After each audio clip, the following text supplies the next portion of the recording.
then about establishment of the commission, which facilitates the national dialogue, then the commissioner's mandate, the council of the commission, and different miscellaneous provisions.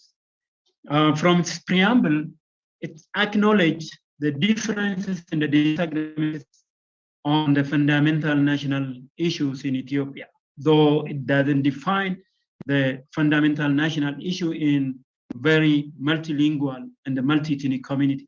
So it just underlined the necessity to the difference in the disagreements through the national dialogue, broad-based, inclusive public dialogue.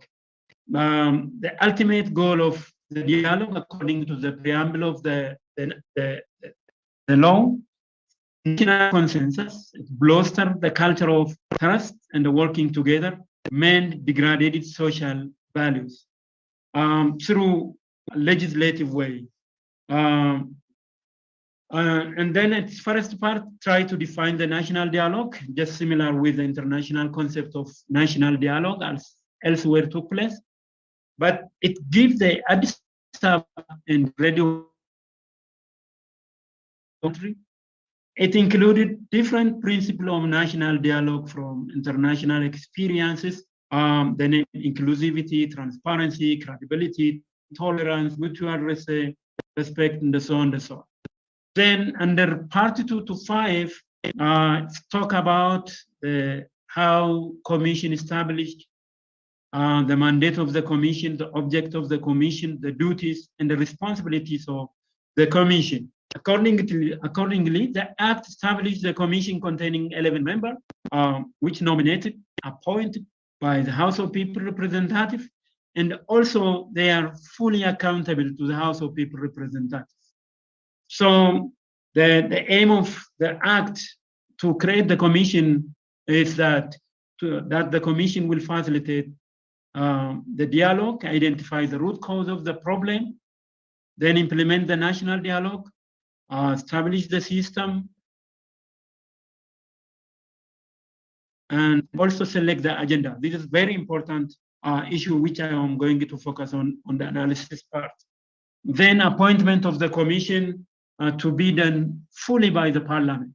Don't forget to take notice of the Ethiopian parliament, that from the nature of the state, Ethiopia is parliamentary system, which there is a fusion of power between executive and legislative organ of the government, so that the prime minister is a member of the parliament. So, and this means that this member of the commission or the commission itself is accountable to the prime minister indirectly, because of the prime minister is the member of the parliament. The criteria for the appointment of the commission is there. The obligation of the commission were so, but the commission is depend budgetary on the government. They take benefit to the government with power to enact regulation in the directives. Then finally, the commission also obliged to hand over documents and the minutes to the Secretariat of the House of People Representatives. So now, when we critically assess this document, I mean the Ethiopian National Dialogue Act, from the international experience, from it, from the existing constitution, at the first, the National Dialogue Proclamation of Ethiopia, with it, the commission is intended to create, are just undoubtedly, I mean, without any question, without any argument, it's unconstitutional. It has no constitutional base at all. Obviously, the power of House of People Representatives is restricted to the Constitution. Constitution defined the power and the function of the House of People Representatives under its Article 51 and 52. Representative is only to make legislation on the federal matter. It's not all federal matter, only specific area exhaustively given for the House of People Representatives. Based on that criteria, the enacting legislation on national dialogue is not given for House of Representatives. House, national dialogue issue, which include constitutional issue, is beyond the business of the party, beyond the business of the ruling government. It is a business of the people who have a power to make, amend, and change the constitution. So national dialogue is supra-constitutional business. But House of People Representatives mandate is only limited to legislation, limited to the constitution.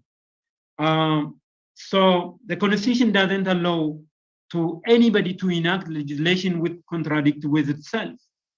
Obviously, from the name itself, national dialogue neither assigned to by the constitution to the federal matter or to the region. It is just of the country.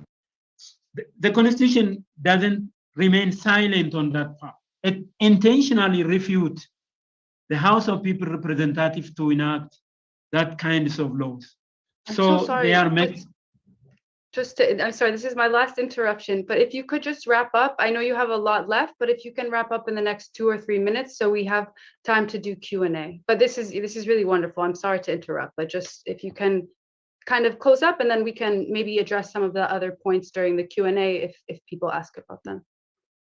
Thank you very much. Let me finish within a very few minutes of time. So in the national dialogue, when we evaluated inclusiveness, yes, it has only initiated by the ruling party and drafted and enacted by the Minister of Justice. So it's exclusion of stakeholder.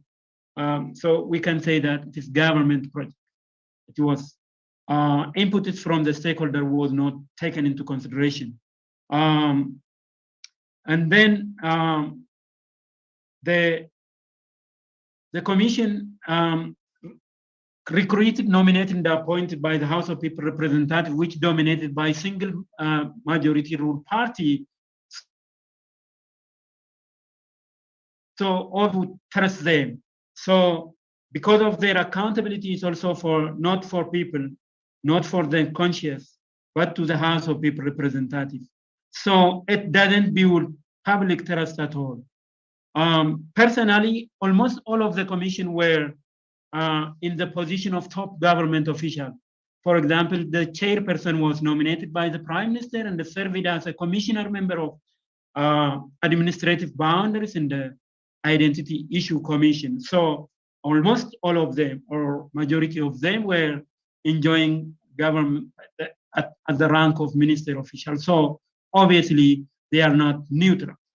The approach used was just an imposition and constitutional way of imposition, so that it doesn't recognize the sovereignty and the self-determination of people. So though the move to national dialogue agenda from the violent, even though it's a good start, but it is not national dialogue that the existing one. Revolting against the constitution, which once take an oath under it to implement, but misusing it and they're trying to manipulate via the mockery-like national dialogue, creates another cycle of crisis to the region than a solution.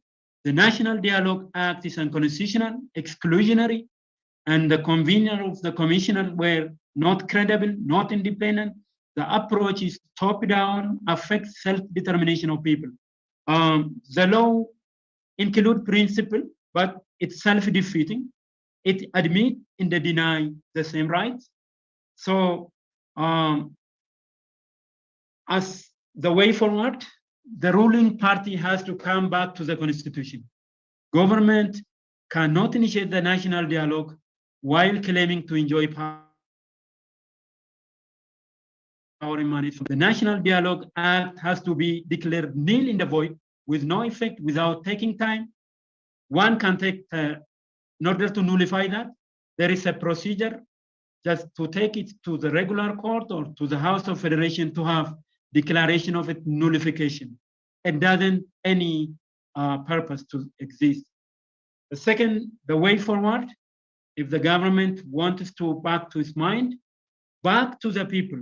People have a power to change the constitution, make the constitution, amend the constitution. So national dialogue is supra-constitutional business beyond ruling party capacity. So House of People representative power is simply delegated. Delegated power cannot further delegate it. So it is a business of the people to conduct national dialogue. The hand of the government has to be tied on that. So inclusive and the credible, transparent national dialogue has to be initiated by all stakeholders. Or thirdly, if the government wants to address the year-old problem by going extra-constitutional setting that lead to suspending the constitution, then the government which claims to be established by the constitution has to be dissolved, and then interim government has to be established. Then the national dialogue has to be convened in parallel with the interim council. Then the international community may respond on that and help on that. Thank you very much for hearing me. Thank you so much for that incredibly dense and rich presentation. So we actually do have a third panelist to join us today. Madeline, before it goes on, give me a second. I think prior to when Sadale was presenting, there's something that happened. So I think for our audience also, I kind of have to explain a bit because that's kind of my profession also.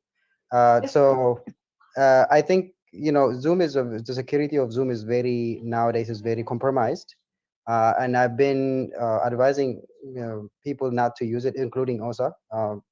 What happened while Sadalo was presenting it's called Zoom bombing. So I think it's on the news. I don't know if you guys have seen it. Zoom bombing is that people can take over your computer. There is a brand new flow in Zoom that lets hackers completely take over your computer. So while you're presenting, so I think that's what happened. And please, when you let people in, because people now can get in and take over, you know, they don't need anything. So Zoom is very compromised. So people, our audience, we are streaming on Kedlo too. So people called me and let me know it's happening there. So we had to delete all the the program. But yesterday also, when I joined in the beginning to just kind of see, a lot of Indian people were on here, and so I left because I thought I got the wrong link. And I called Dr. Ebis and figured out that, you know, it's the same link, but people were in it who were not invited. So that's what happened. So people kind of have to explain. I have to explain it to people. So that's what happened. So when Zoom says that they have into encryption, their claim is false. So please don't use Zoom as much as possible.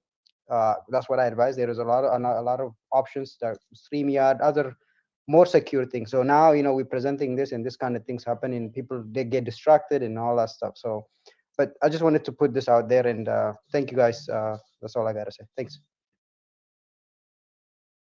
Thank you for that. Yeah, I'm definitely no tech expert, so it's good to hear the details of that. And yeah, I think we were all really disturbed by what happened.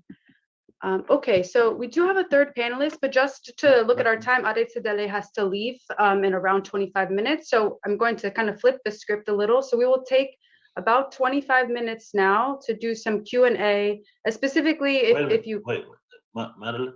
Yeah. Before we proceed, let's get our media and fixed if you can give us about 4 or 5 minutes, because the streaming, we have an issue with the streaming. And we also have a guy, Ararsa, who have joined us. Right. He was but delayed. I think we only have 25 minutes left with Sadele, so I think it's best if we, even if we miss some of her time to be streamed, I think it's best that we... I think the streaming is good, Dr. Ebisa. We are on our part. We took... That's good? Okay. Oh, we are good. Let's deleted give the Sadele time, and then we'll have Dr. Sagai on the panel. Thank you, Madeline. Yeah, of course. Okay, so I'll go. I know some of these hands I think were up from the previous panel, but I'm just going to have to go in the order I see them. So let's start with I think Obama Kuria was first. Go ahead with your, and please, let's have our questions now just for Tadele. And if you have questions about the previous panel or for Milkias, then we'll come back to those after. So right now, please just questions for Tadele.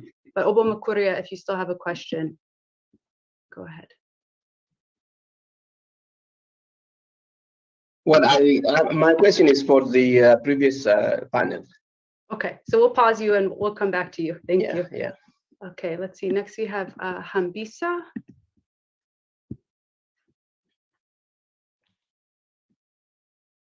I have a single question for Sadale.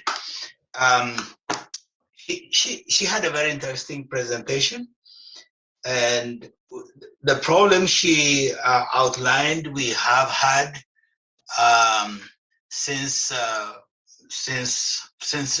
the very beginning, maybe since we were colonized. And so my question is, it appears that we don't very much agree on anything, the Oromo. So what do you suggest that the one overarching national national interest that the Oromo should rally around? Thank you.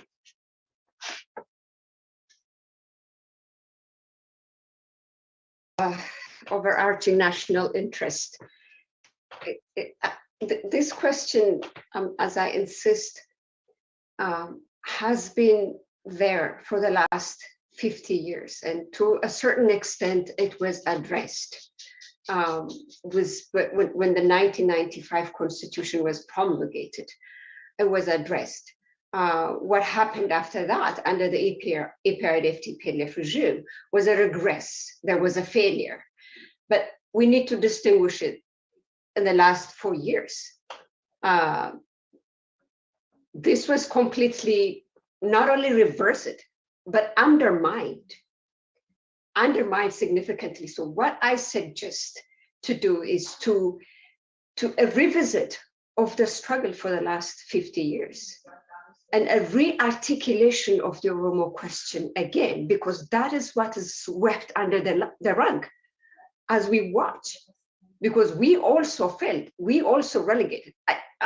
I don't entirely blame this one on circumstances related to the Oromo alone. What happened when Abiy came was that we loosened our guards. The Oromo loosened their guards because somehow there was this understanding that what was left unanswered for the last 27 years prior to the coming of Prime Minister Abiy would be answered now that the Oromo controlled the state power. So we kind of went into that kind of hibernation, loosened our guard. We, of course, there are several factors contributing to that. The crackdown, particularly after the assassination of Hachalu Hundessa, what happened, the targeted attack against pan-Oromo institutions did not help at all. In fact, it really further weakened the Oromo position in that, and our capacity to produce that and streamline the overarching, demand or question of the Oromo. And instead we have now settled in this kind of acceptance when an official from our own, an Oromo official who spent 3-4 months undermining the Oromo question itself suddenly comes up and says something that the Oromo all of a sudden find resonating with their demand. And then we go again to celebrating that official or that person, without questioning, wait a minute, this person spent the last 4 months, 5 months, a year and a half undermining the very question that the Oromo fought for 50 years. For what? For a transactional political arrangement. So I think what we need to do now is a look inward and the question of questioning our own approach. But for that to happen, there has to be some kind of vortex created among the most powerful Oromo organizations, civic organizations, intellectuals, academia, coming together, serving as a pressure cook for and stopping with this act that we have loosened our guard, and re-channeling again the questions that were left, not only left unanswered, but also reversed under our own watch. So I think there has to be that recognition first that we really have loosened our guard. We need to recollect that back and create the momentum.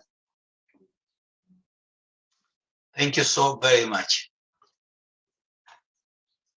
Let's go. I think next on my screen, I see Jamal. If you want to go ahead, Jamal. Yeah, hello, do you hear me? Mm-hmm.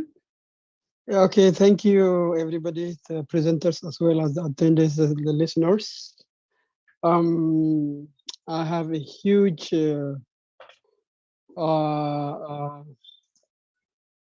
I don't know, disagreement with Adala. I want her to assess the whole thing. She said it is Oromo leadership that is causing all of these problems. So I would like to start with multiples of points where I see there is a huge amount of fallacy in the argument itself. One, during the TPLF, the current leaders on power, Abiy and the rest, were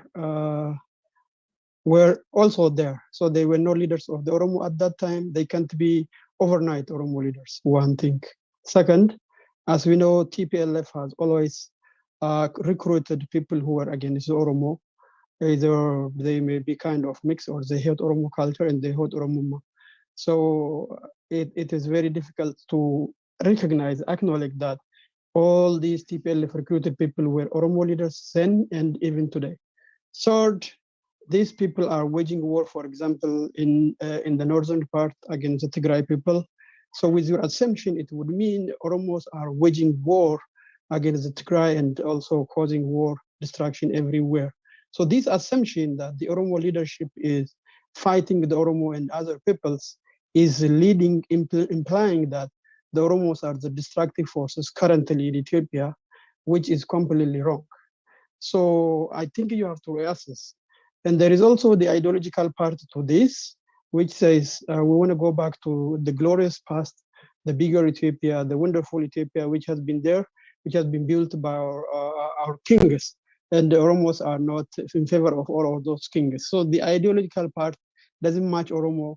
And also many of the arguments is what you said, all the achievements of the Oromo are being retracted, including Oromia and including, you yourself said Oromia is losing its sovereignty more than it has been under the TPLF. So it is completely fallacious that under the leadership of the Oromo is losing everything.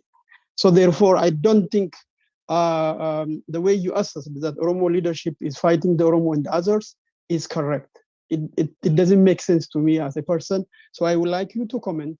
How do you think, why do you think the OPDO, which has been serving the TPLF before and currently serving also the Damog Amara sentiment, is overnight becoming an Oromo leadership for you in your view, and when we don't even recognize them as Oromo leaders? Thank you. This is a very comprehensive critic and a very important question to ask. My disagreement in this is in our approach that sees the OPDO as a non-agent in the Oromo state structure, power structure in that country. For all its fault lines, we're talking about, the OPDO. Was it a party that the Oromo wanted? It is not. It's an imposed party, of course. But for all its fault lines, its failures, in that regional state, this is a party that has the power infrastructure, that built the power, the state infrastructure, the Oromo statehood in the contemporary, of course, in the post-95 arrangement, federal arrangement, with the Oromia regional state. So it is a party that has spearheaded the Oromo bureaucracy in Oromia regional state, right? Helped with the Afan Oromo, the language, become the bureaucratic language in the Oromia regional state. So there is an agency, an Oromo agency of the power structure there, be it security, be it a civil service, bureaucracy, judiciary, and all this. So this dismissal that this is not happening by an Oromo party is, I think, reductionism. We need to recognize that there is an agency in that, and that they have spearheaded this infrastructure, intelligence, security, bureaucracy. You know, you can expand that to the judiciary and all these things. So their failure cannot be substituted by a non-agent party as a non-agent agency for the Oromo. So we need to hold that vis-a-vis, instead of saying the OPDO has never been an Oromo party. You know, it failed. Yes, we held them to account, right? The Oromo people held them to account where they failed. But the Oromo protest was not about that, you know, a complete elimination of the OPDO. When they showed the sign of reform, the people embraced them back. When they adopted the language of the street, the protesters, we didn't question, we embraced them back. We want them to work. We want that structure to function, to work, which means there is a certain level of recognition with what they did, as populist as they, you know, turned out to be, a very disappointing thing. But when we have seen the chances, we embrace them. So it's this reductionism narrative really need to be looked into, and it has to be evaluated based on that state infrastructure, that state power that they still control. There is a whole lot of infrastructure in Oromia regional states, security, intelligence, business, and all these things. But then it has to be viewed from that point of view and not from the non-agency point of view. I really argue on that. And that's why we need to implore its existence, but its failures as well. But your points are absolutely, you know, what we always discuss. I agree with that. But I respond negatively to it. Thank you for that question, for that really rich answer. I think we have time for about 2 more questions. I think some of them are from the previous panel. So let's go to Mohammed Ali, if you'd like to ask. And please keep your question just simple to the question, just in the interest of time. Mohammed. Yeah. Thank you, Sadale. It's wonderful to see you on OSA Forum for the second time, and I hope you will join us next time also. And thank you also for the wonderful thing you did with Addis Standard.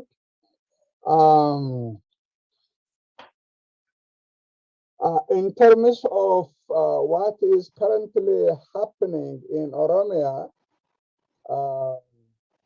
OPDO leaders, all the points you mentioned about agency, about this, that, even given that, they all what they really got after 2018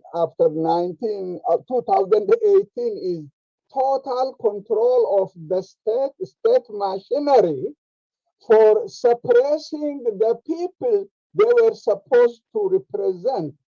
Honest to God, Sadale, I have been studying Ethiopian history since 15th century, especially since the creation of the Ethiopian Empire by Menelik.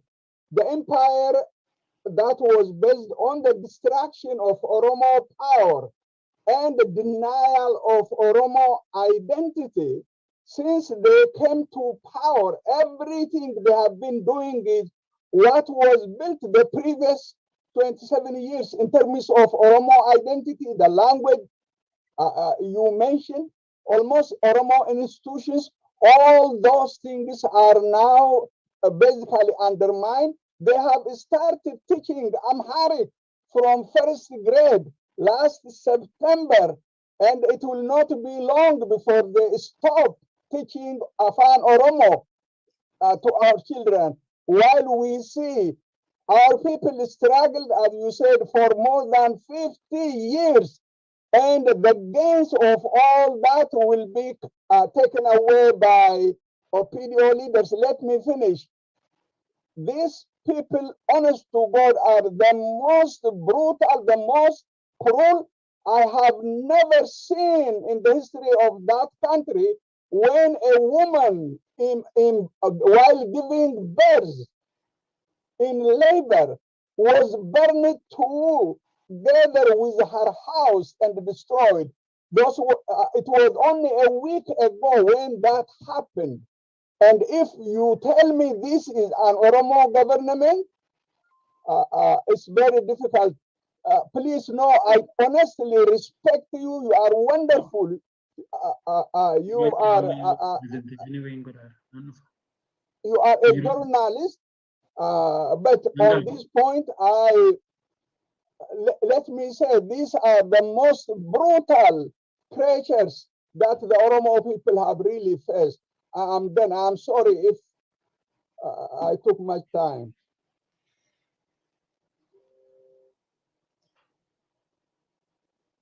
No problem. Thank you. And this is why I am saying that we will need to create a mechanism to hold them to account.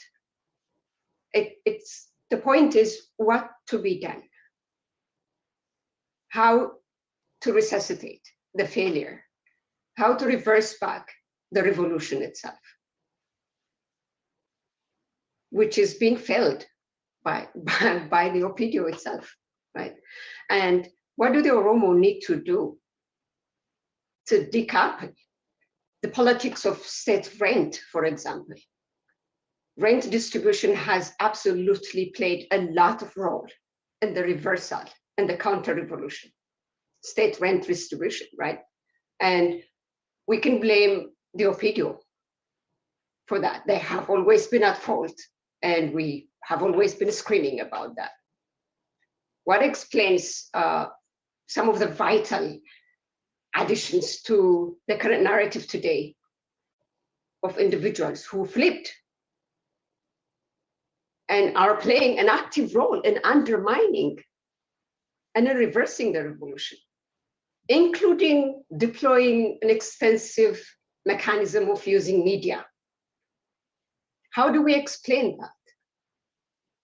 Are we also going to dismiss that this is not an Oromo failure? You know, that contributes. We're not looking into the role of that media manipulation that is being done under the auspices of individuals who have been front and center of the Oromo Revolution, help it in the knowledge production of it, and streamlining it, and defining it, and introducing it to the rest of the world. Reverse it. So there is that need of also decoupling the Oromo struggle from its vulnerabilities to state rent distribution. We have also failed there. Strong people who, you know, who Madeline, no, we become don't actually. institutions. There is a failure Madeline, there as well. Madeline. Yeah. I think that was an accident. It was an accident. Please proceed. So I think to wrap it up here, I understand that I'm putting myself in a very hot seat for saying this, but we need to start looking inward. There's a lot to look inward as well. And most importantly, I really would like to urge this you know, gathering to consider in coming together, organizing the civic organizations, academicians, intellectuals, coming together and first and identifying how is it that the revolution was reversed, reaching at a consensus in that, which will then pave the way to how to address it. But most importantly, we really need to start playing a role in ending the conflict in Oromia. It's tearing the region apart. We cannot unsee that. We cannot unsee that there is a war happening in Oromia regional state when the regional state is firmly today under the leadership of the former OPDO. You know, we could blame the TPLF previously for having, you know, a Moxit government there, a puppet government there. Somehow we need to really pause that and start looking at, but we really need to play a role in ending the conflict. Because if we don't do that, there is not room for charting a path forward, charting a path when the relationship between, to define the relationship between the Oromos and the Ethiopian state, the bigger picture there. That has to be, resuscitated again as well. But first and foremost, this conflict must come to an end, and a peaceful resolution must be found for that.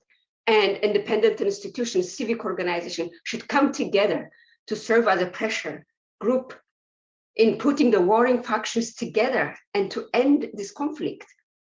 It's only when we are at peace that we could start thinking about our relationship with the state, the Ethiopian state. So I really urge you to consider that. But for that to happen, we have to recognize the failures and own a certain part of it, if not all of it. I thank you. Thank you. Again, we have so many questions lined up. I know we just have a very, very few minutes left with you. We want to respect your time. I'm really grateful for giving such thoughtful responses. So we'll go, I think next is maybe Dr. I don't Isa. think we have time for further question. Let's have Dr. Sagaya come on board because it's really late where he's at. He's on the other side of the country. Okay. Let's introduce him and have him. In the meantime, I just want to, if Sadale have 1 minute for me to ask one question. Looking ahead, what are the role of civil societies and others in making all political actors of Oromia accountable? What strategy do you recommend in trying to hold them accountable to stand by the interest of Oromo people? Yes, that's a very good question. I've been looking into some of the particularly diaspora-based civic organizations, Oromo civic organizations. I have seen in all about that joint consensus document that was signed by around 60 civic organizations, and it was really an overwhelming number of Oromo-centered civic organizations. We need to look into the potential of these organizations to create an alliance of a pressure group to hold the politicians to account, be it OPIDO, be it OFC, be it OLF, be it OLA. Politicians are politicians. Really, the first and foremost, they serve their own interest, but they need to be held to account. So I think the coming together of this kind of non-political, strong pressure group that could be created from existing Oromo-centered organizations for the sole purpose of creating and streamlining the Oromo interest and holding the politicians to account for that, where they fail. It doesn't matter who holds the state power currently, but there has to be, and that has to go into a grassroots level. If these civic organizations come together, and there is a possibility of communicating those messages to the grassroots down there, so that the youth knows how to hold their politicians to account. We need to create that, to create the path, the way, to articulate, most importantly, the questions, and to create even more powerful media appearance and media institutions that could really streamline the questions. But for that to happen, I think the coming together is the most important thing to me. The coming together and identifying how civic organizations could serve as the checks and balances of the politicians. It doesn't matter which political party. But we lack that, and we need to have that. The checks and balances of, be it the armed struggle, be it the OFC, the OLF, it doesn't matter, as I said. It has to be a non-partisan thing, above and beyond the politics, but serving the Oromo community, the Oromo people. I think there has to be a way to do that. If I answered the question. I think you did. Thank you so much. Really cannot begin to thank you enough for your wonderful words and for speaking with us today. I know we're all really grateful to hear from you, and hopefully we can have you again at the annual and have some more time with you. But Galatoma Guda, Baisin Galatipada. Thank you. Thanks for having me. I know I was not prepared very well. This was a very short notice, but it's a pleasure to be with you. We're happy to have you for any amount of time. Okay, so now we'll jump back to the presentation. So if you have your hands up, you can keep them raised. We will have some time for Q&A again after, but now we want to move to Obotage Ararsa, who has joined us. I've completely lost my notes with your biography, so I'll let you introduce yourself. I apologize. But Obotage, if you're here, please go ahead. Okay, thank you, Madeline. Can you all hear me? Can you show me a sign? Yes, yeah. I can hear you. You can hear you, Doc. All right. Thanks so much for having me, and thank you for inviting me. It's 5 a.m. at my end in Australia here. My name is Agaya Ararsa. I am an Oromo from Ethiopia. I'm a lawyer by training and a law teacher by vocation. I like to call myself an independent legal scholar who is also a publicly engaged intellectual. I'm a very reluctant participant in public life, and a reluctant participant on social media. But 2014 changed everything. The Oromo protest erupted, and I was drawn into social media activism. And over time, I ended up becoming the unofficial spokesperson of the Oromo protest. And then, without my knowing, in the Amhara media networks, I was an extremist Oromo activist. I took it as a badge of honor, and I remain to be a publicly engaged public legal commentator on issues related to Ethiopia and Oromia in particular. The question, I'm not going to take a lot of time, as I always do, irrespective of my promise, but I will be only speaking to questions sent to me by Ebisa a few weeks ago. And these are 3 questions, and if you can, please, Ebisa, share the slides I have. Yes. So in the process of responding to the questions sent to me, I thought it's good to frame the topic as the quest for collective agency, the Oromo in a violent empire that is now granted a new afterlife. The reason I took up this title is because the questions that were sent to me is, what does the Oromo want? Okay, there are 3 questions, but in one or the other way, all of them simply ask, what does the Oromo want? What are the Oromo demands? What is it that Oromo is looking for at this point in time? What is it that Oromos are bringing to the table of political negotiation, if there is going to be one, towards settlement? That's basically the question. And I tried to think of what exactly it is that we need. And of course, what we demand, what Oromos as a nation demand, changes over time, it evolves, and it's dependent on the historical contingencies that it exists in. There is a diversity of interests, no question about it, as Sadala was hinting at, insisting actually a while ago. But over time, since 2018, since the revolution was hijacked, the Oromo demand has been distilled into one. The Mechu Magarsa was famous once saying during the TPLF-dominated EPRDF rule, he said, in politics in Ethiopia means different things to different people. And he said back then, to the Amhara, it's complex. To the Tigrayan, it is very simple. It is himself. To the Oromo, also it is simple, withdrawal and rejection. Not so at this point in time. Since 2014, Oromos are extremely engaged with the Ethiopian state. For a long time, the Oromo protest as a critical, loyal voice. And now, after the Oromo public has been disoriented and completely lost its agency,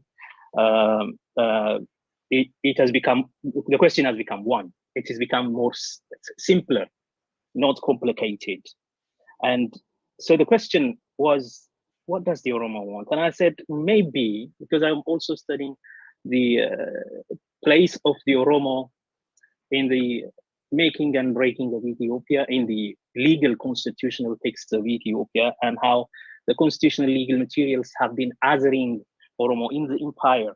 And because of that, I was looking through where we have actually failed. And for a long time, the Oromo question has been tinkered with in the form of the land question, 1974, in the form of nationalities question, 1991. We've been dealing with rights. We've been dealing with interests, but we have never dealt with power, and we've never dealt with the capacity to determine our agency. And I said, maybe, if you don't have that agency, that collective agency, not Oromo person's individual agency, maybe that makes sense to all the kinds of the detailed demands that we deal with. So this is the topic, and the what I was asked was what are the questions? So can you go back to the overview, please? The slides, the overview. Okay, thank you. So I will first, of course, deal with the quest, which is what does the Oromo want? What do they bring to the table? Secondly, I will talk about the Oromo hope. What do they expect to happen? What do they anticipate in the light of the current developments? And in this section, I will first try to sketch up the current developments, where we are at this point in time, and then I will list down the major things that we expect. And finally, what are the consequences of othering, or not othering in Ebisa's words, what are the consequences of excluding Oromos from the equation that leads to a solution or a political settlement? What is the consequence of ignoring Oromos? And the answer is, in some ways, it's very simple. All the answers to all these questions. And about the demands, I can only submit a grocery list of what Oromo wants, both from the Oromo protest times and currently. But I just wanted to provoke some thoughts by talking about some of these questions. So I don't really take much time, because I basically speak to these three major questions: what Oromos want, and what they bring to the table, and then what their hope is. Now, the second slide, please. Quickly, yes. So those are the questions. What do we want? What do we expect? And what is the consequence of exclusion? And basically, I try to answer these three questions. Third slide, please. So what do we want? That's the quests. In American parlance, it's the asks. What do Oromo ask? And in my view, and I argue probably more elaborately in the full text of my remarks. And by the way, this is not an academic research paper. It is just my observation and interpretation of developments in recent years. But the full text of the remarks will be more comprehensive and will analyze this and develop the argument. So my argument is that the Oromo wants, although it is expressed in various forms, in various terms, in various institutional frameworks, the Oromo wants at this point in time is collective agency. That is the capacity to decide on their destiny. And so it can be boiled down to one question: resolve whether the Oromo-Ethiopia relationship once and for all by conducting a referendum. And that will be the basic answer. And if you forget everything else I say, I think that's the whole point. Now, second, to elaborate on this further, you can say Oromos have been struggling for a long time, because the Oromo critique of Ethiopia always has been a loyal critique, a redemptive critique. And for that purpose, they have been arguing and fighting for social justice. recognition of equality and dignity and language and so on and so forth. The Oromo protest movement of 2014 to 2018 was basically a demand for social justice. It was an act of loyalty, as I always said, but that was completely ignored, suppressed, and the empire is resuscitated and the empire has struck back. And so, is it possible that the season of fighting for equality and social justice is passé? Is it possible that the season of redemption is gone? Is it possible that the bridge has been broken? Have we crossed the Rubicon?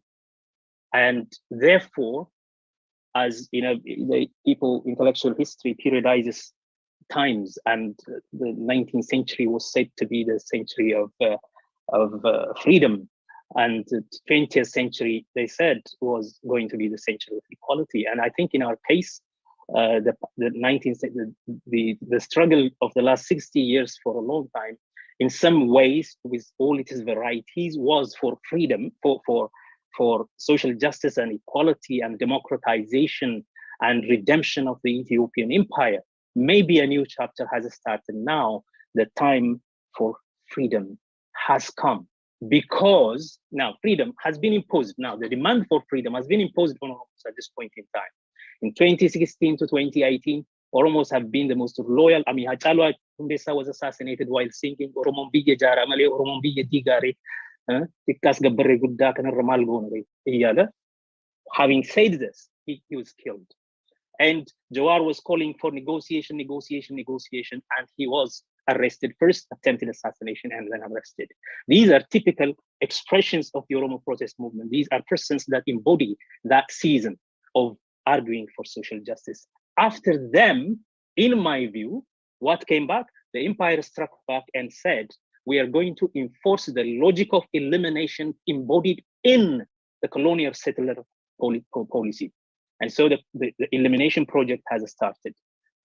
Destroy Oromo nationalism, kill Oromos, and break up the region and eradicate Oromoma. If this is the case, then the question becomes survival. And for effective survival, what you have to do is reassert or regain your collective agency beyond political tinkering, beyond fighting about who has a greater part in the empire or not. You know, Adwa Kenya, Balcha was the one who fought for Adwa, etc. I think that's absolutely nonsense, because at this point in time, your existence itself, you are wished out of existence in Ethiopia. So if that is the case, then it's like freedom is now imposed upon us. It has become a burden. It has become a responsibility. To fight for it has become a responsibility. And as we do, we also have to build solidarity with the others in order to create a coalition of the oppressed, the others in Ethiopia. Oromo is not the only other. And probably I argue that the united front of federalists and confederalist forces that the OLA and TDA as a nucleus started will be the future. And I chair a group, civic group established in Virginia, Solidarity of Nations of Ethiopia. At this point in time, we try to build an alliance of the oppressed and try to forge a better future for Ethiopia, a qualitatively better future for nations and nationalities and peoples in Ethiopia who have a collective agency, and through that collective agency, renegotiate the terms of their living together if they have to. Can we move to the other slide? Yes. So that will just in a broad, in a very broad way, generally, that's what the Oromo at this point want. And I know I'm provocative, I'm being provocative, but we'll discuss that later in detail. Now, what do the Oromo expect at this point in time? And what is the present? What does the present show? The present, at this point in time, we have an empire striking back. The Ethiopian empire having an afterlife, a new one, actually. It has always had an afterlife, even after 1974, after 1991. But now it is being given a new afterlife. And there are genocidal wars, wars to eliminate people, to purify their blood, to cleanse them from the land, to clean the cities, and so on and so forth. We have genocidal wars, not just in Tigray, but also in Oromia and in various other places, including among the people of the southern people in the north, which is the Command and the Agaw, and the Wallo Oromo. And we have state terrorism, sponsored vigilantes invade, conquer, and attack civilians, burn down villages, and take the herd, the cattle, and move away. And Abiy Ahmed's regime is basically giving them a wink. And you did well, because there has never been even a media news coverage. There has never been a government official who says, oh, this is bad. And in fact, Oromos are being blamed for that all the time, and the others as well. And then we have the state-sponsored hate speech, from the palace on up until media outlets and ordinary individuals in social media. The hate speech is incredible. It's almost like, unless Oromos are eliminated from this earth, this country cannot be peaceful. That's the slogan that is posted in Addis Ababa University last week. And this is where we are. And the government is not doing anything. What did the government do in response? In response, they arrested, they battered, they hit, they wounded the Oromo students. And so there is this project of unmaking federalism. Milkias was talking earlier about how the dialogue commission is basically engaged in the work of constitutional amendment, basically to undo the federal system, to break up the regions, to securitize identity, meaning looking at our identity as a threat to national security, and re-centralizing of state power. And these are the areas identified for amendment, by the way, even by this commission, but earlier on by the Boundary Commission, which is also another unconstitutional agency. And so the present is a present of multiple crises. We've got a security crisis, war, conflict, genocide, hate propaganda, hate speech, and vigilante attacks. This is true of Oromia, this is true of Tigray, this is true of Benishangul Gumuz. This is to a certain extent was true in Wolaita, in Sidama, and on and on. So there is the security crisis, there is the humanitarian crisis. I shouldn't talk about the statistics of how many people are looking for humanitarian aid. We have a political crisis, a crisis of legitimacy being one, the narrowing down of the political space being the other, the complete enfeeblement of Oromo political parties, and the arrest and liquidation of the Oromo political leaders, to be honest. And never mind the General Assembly meetings that KFO or OFC is having at this point in time. It's a matter of survival for them. So the political crisis is deep and there. And we have the economic problem, which I'll not deal with. I'm not an economist. And then the diplomatic geopolitical crisis is there. You have Eritrea meddling in matters in Ethiopian affairs, and you have the IGAD completely in chaos. You have the entire region completely unstable. Alliances and counter-alliances are forged every day and made and broken every day, and there is that. And there is a social crisis. The social crisis is the fact that the regime basically moves, there is a forced displacement of people. There is a mass settlement in Oromia, deliberately intended to create a demographic change, especially in and around the borders and in around the cities. So it's a multiple state of crisis. Now, in this context, can we go to the other slide, please? In this context, if this is the present, then what are our asks? What are our priorities? And first and foremost, of course, as Sadala was saying, as everybody was saying, we have to end the war. The war, not just in Tigray, but in Oromia, which is just now redeclared. Just last week, Shimelis Abdisa said, we are going to have a serious engagement with Oneg Sheni, OLF, and eliminate them in 1 month. He promised that. Of course, they have pledged to do so many times. Of course, they have failed. Of course, they have said that they have eliminated OLF. But of course, they do vow in that manner. But now that they have got a respite from the northern front, which is the Tigrayan front, because they have this fake truce. They are trying to mobilize their energy to basically fight their war in Oromia. But Oromia has been in war for the last 3 years continuously. So the first responsibility, the first demand, the first thing that we engage in is to end the war. And this is done by defeating Abiy Ahmed, disarming the vigilante groups and his associates, and getting Eritrea out of our affairs. If diplomatically that can be done, that's good, but it won't, I mean, you know the limits of diplomacy these days, the international community almost doesn't exist, but it has become the fate for us to go all the way by ourselves. And so these are the tasks, and this is a gargantuan task. And then, of course, we have to restore the status quo ante. We have to settle everything politically.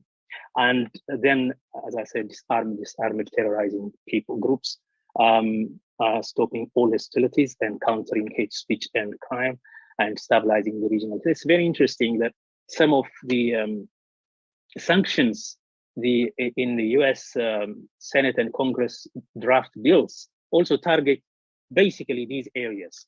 And I think this is also, I work very closely with the Oromo Liberation Army and with the Tigray Defense Forces. I work with in the zone, so Solidarity of Nations. I try to facilitate the work of kind of activate and pace the work of the United Front. And I see that these are basically the common demands that to stabilize the regional states, to counter hate speech, to disarm these terror groups, and restore status quo ante. Let's go back to the constitutional signboard. Let's go back to the constitutional signposts. That's basically what the asks are. Next slide.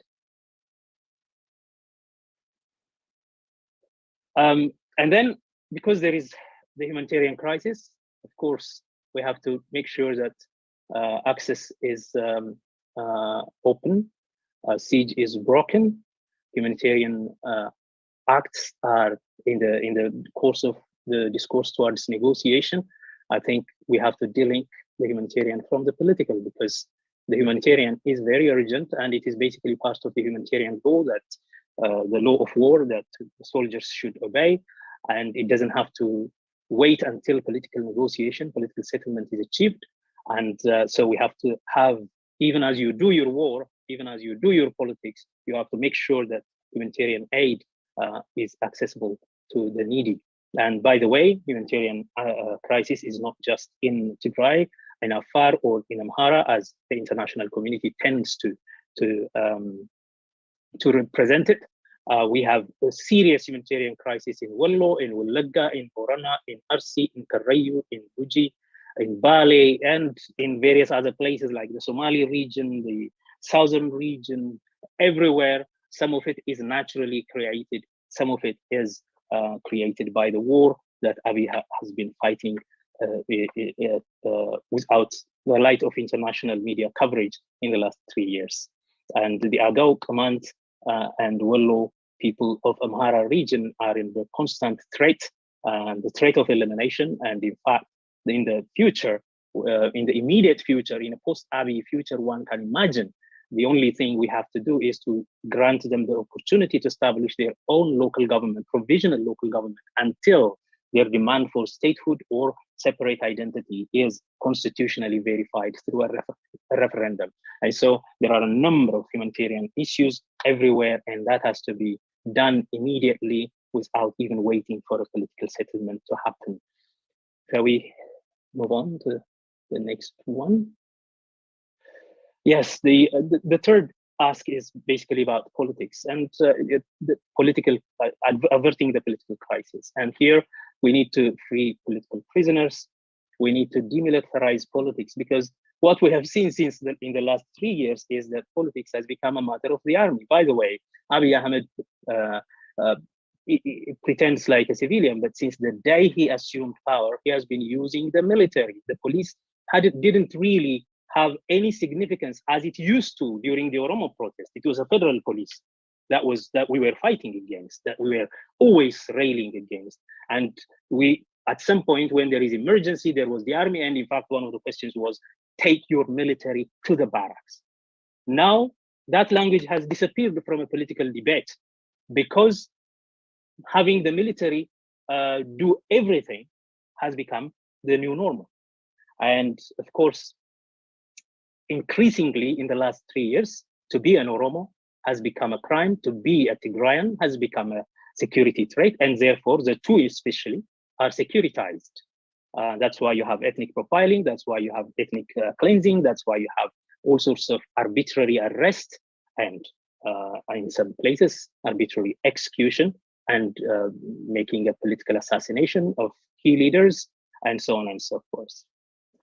So the other thing is to have an inclusive dialogue in an enlarged political space.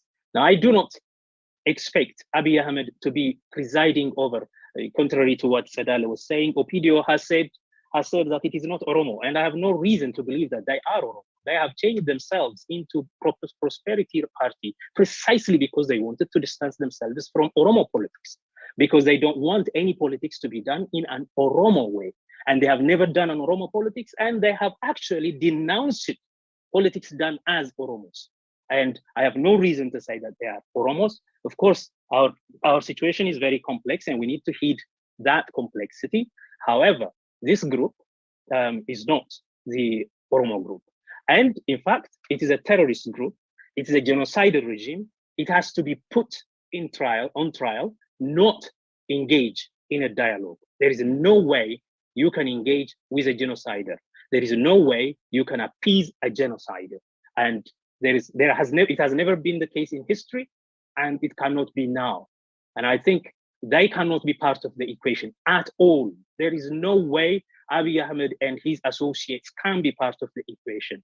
Criminals should go to jail, and an enlarged political space must be created. And in that enlarged political space, a genuine dialogue that will not put a taboo on any agenda should start.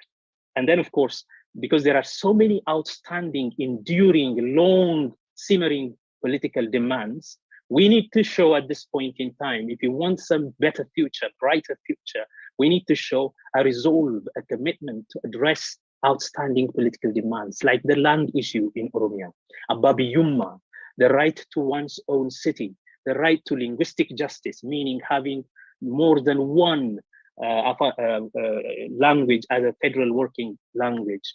There are a host of questions, and those demands, outstanding questions, you have to be able to resolve, to build trust, and to show. You have to show commitment that you will address them. You have to have a priority. You have to have a timeline. One of these is, for example, in the southern region alone, we have about 10 or 11 demand for statehood.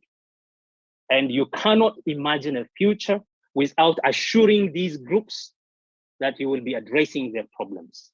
Because these questions have been constitutional, they have been demanded constitutionally. Abiy Ahmed wanted to suppress them, and some of them went back to armed struggle. If that is the case, if you want to engage Ethiopia in the future, and if you also want to build a coalition of the oppressed or the coalition from the south, then you will have to show commitment to address these outstanding political demands. What does that mean? In simple terms, in my work with the future roadmap, I was basically saying, get a referendum act, get a provisional government, let the provisional government have a referendum act, and establish a referendum commission and set the procedure for referendum, and tell them that this will be done in your regions when it comes. And that commitment will make everyone calm. This will demilitarize the politics. People will say, okay, let's wait. And so that will be one way of dealing with it. And we put this as one of the demands of the Oromo. And then, of course, as I said earlier, the return to constitutional signposts. And by the way, Ethiopia can never be post-FDRE constitution. The empire can strike back only to lead us to crisis and genocide and warfare.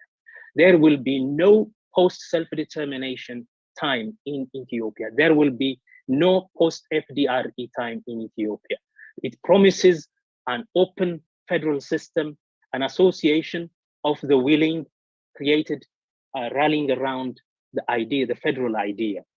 And I do not think it is possible to turn the clock, the political clock back and say, we can just undo this constitution and then there will be okay. No, there will be no post-FDRE moment, much to my disgust, because I've been engaged for 15 years of my academic life, critiquing that constitution, debunking it, but at least the promise stands. And since the promise stands, if you want a peaceful kind of transition in the Horn of Africa, and this is for the Westerners, I think there is no way we can steer away from the constitution, and there is no way that they can come up with a better constitution. Also, we can deal with issues that are not properly dealt with, minority rights, for example, a host of other things. But there will be no post-FDRE moment, and we need to go back to the constitutional signpost. And this can be an instrument as we go into a framework we can have in our hand as we go into negotiating or mediating between the warring groups. Next slide. This one is about the social and economic. I'm not big on this because I really don't understand. I know economic, how economic problems can be solved. It would be pretentious on my part, but I know that this mass settlement in Oromia, politically motivated and sanctioned mass mobility, the land theft. At some point, even the Opidio mayors have been saying this is a land invasion. This is not a settlement. This is not just a land grab. It is an invasion, and it was politically directed, orchestrated. And then there is this vigilante-induced eviction and destruction. So these things must stop. And of course, the ethnic profiling and all this ugly things going on should be arrested. And one thing that has come to the fore in the last 3 years, and since Abiy came to power, is the blurred relationship between church and state. And the old state religion has gone to the palace, the Daniel Kubra, and the new Pentecostal state religion, again, because Abiy is Protestant, Pentecostal, prosperity, whatever. And so they basically storm the palace. And the consequence of that is they have this religious-oriented rail against some other groups. On the other hand, they also use religion as a card to divide people, to create other cleavages than, for example, ethno-national cleavages. And that has completely eroded the secularist principle that has been upheld in the constitution and upheld even during Mengistu's time. Since 1974, as you know, interreligious equality and secularism has been respected. At this point in time, the Orthodox Church reasserts itself as considering itself as Ethiopia, basically, as the political body, and Abiy does his politics from the closet, the prayer closet, and he has international partners in this regard, senators and congressmen in the United States, and this has to stop. I think we need to, when we say we need to go back to constitutional signposts, one of the things that we have to once again reinvigorate is the principle of secularism in the Constitution, Article 11, the separation of state and church, and the non-interference of state in religion and religion in the state, and the recognition of religious diversity in that country, and protection of religious freedom of everyone. The other is the economy has gone military. I think last year the entire Ethiopian budget was a war budget, and the economy is basically not being managed properly at all. In fact, if it does exist, and it's important that resuscitating the economic projects, many projects that have been stalled, destroyed, stolen, etc., must be resuscitated. Next slide, please. But just really quick, Yes. sorry to interrupt, but if you could wrap up I know you have a lot of real more dense data yet, but just in the next 5 minutes would be great. Okay, this one. In terms of, this is again more towards the international community. And first thing we want is to get Eritrea out of the equation. And the international community in particular has to put a lot of pressure, including sanctions on Eritrea.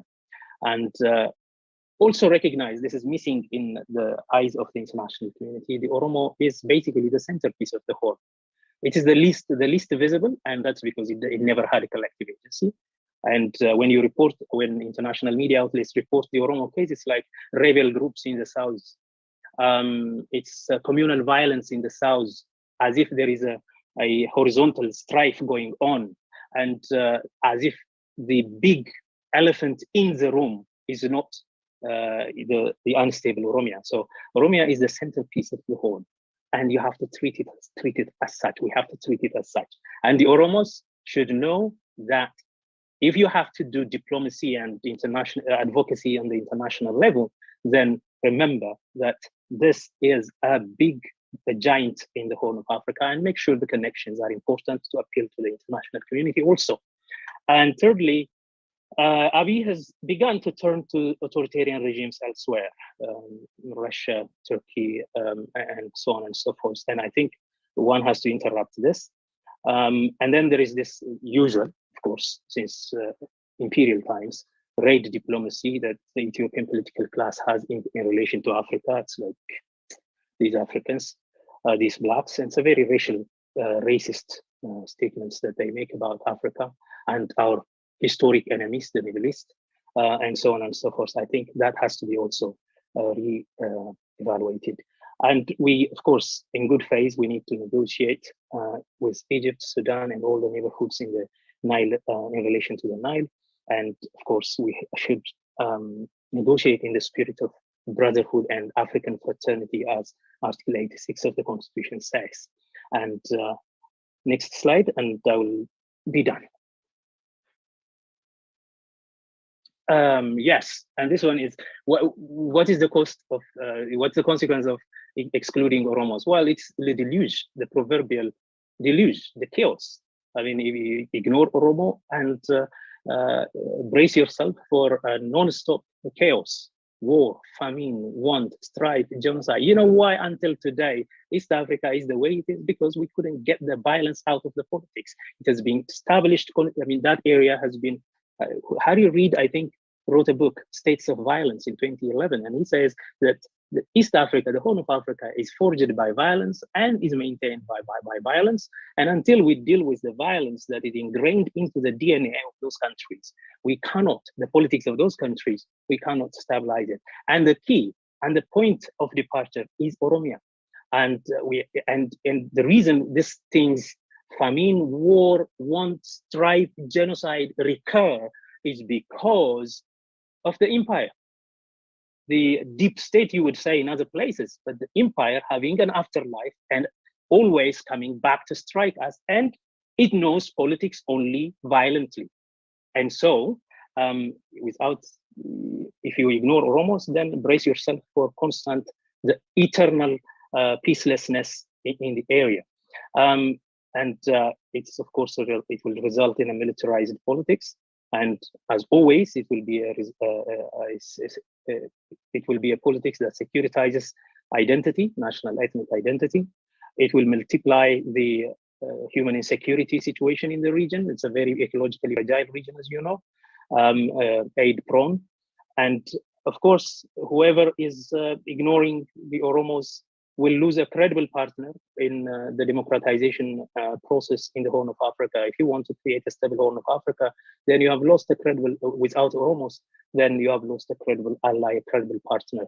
And probably Oromos are one of the groups that are most invested in democratization, probably unlike the other groups that go for preserving all the privileges and fight against the laws of supremacy.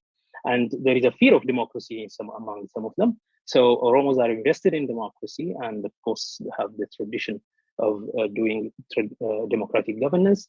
And if you leave them out, then you leave all that opportunity out. You squander the opportunity to experiment in a project of reassociating the Horn of Africa around the idea of a federal union.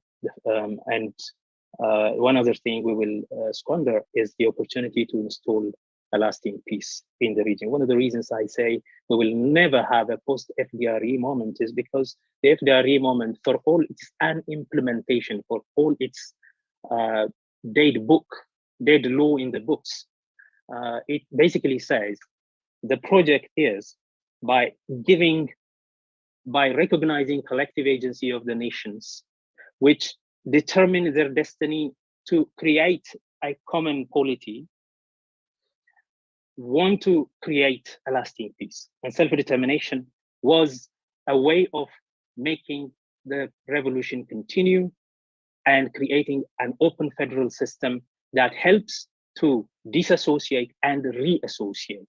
And that process is purely legal political, which means if you want a lasting peace, that's the thing that you have to do. And last slide, please. The last question, my conclusion is only one question. And the question is, the Ethiopian state at this point in time is the sick old man of Horn of Africa. The question for us is, do we cure it? Do you want to cure it? Or do you want to bury it? In 2018, did we fail to bury it? And are we paying the consequence now? Or did we fail to cure it? And was the hope that it can be cured, that it can be redeemed? Was that a misguided one? Is a question I leave us with. Is redemption possible? And is it dangerous? 2018 shows that it is dangerous. It helped the empire to strike back. It gave the empire an afterlife.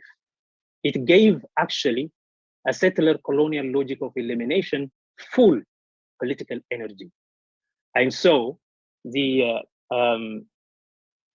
sick old man is rising as a phoenix in arms. At some point, it was Annette Weber who used this word, referring to Ethiopia. Is Ethiopia a phoenix in arms? And that was in 2010. But now I think this sick old man, the empire, is armed and creating havoc, wreaking havoc in the region. And so as we conclude, I ask this question: as we look into the future, are we going to resurrect the sick old man, which is Abiy's project, or are we going to work towards a union of the willing, who rally around the federal idea through recovering collective agency of the oppressed and reassociating of all these coalition of the oppressed in a plurinational space, forged for creating a common destiny? Is it Abiy's project, or is it the Oromo aspiration that would be a workable future for the Horn of Africa? I strongly argue that the latter is the case. And thank you so much for the opportunity. Thank you very much for that really in-depth presentation. I'm sorry we don't have more time to hear from you. I wish we did. I see that there are a lot of hands raised, but in the interest of time, we are going to move on to the next panel. If you have a question, just please take note of it. We're going to lower all the hands just for clarity. And yeah, questions for Obo Milkias, Obo Tsegaye, save them for the end and we will get there. But thank you again for your presentation. And I will now pass the floor over to Ibisa to lead the next panel.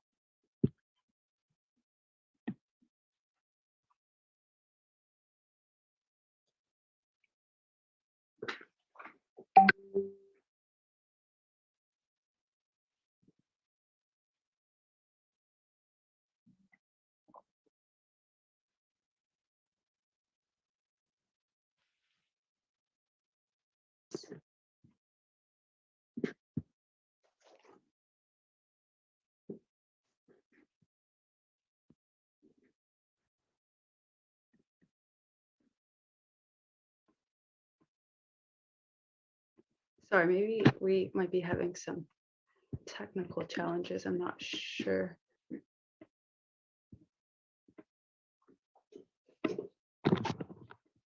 Okay, great. There you are. Okay. I'm sorry. Are all our panelists in? They're given access? Madeline?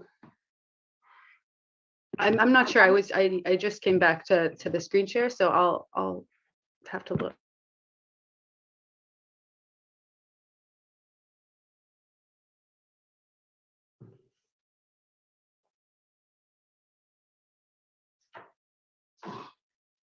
Oh, I think why don't you begin with the introduction and then we can work on getting them ready for you. Okay, I've seen Dr. Renee and Professor Lyons. Terrence is there. We're just missing Ambassador Herman Cohen.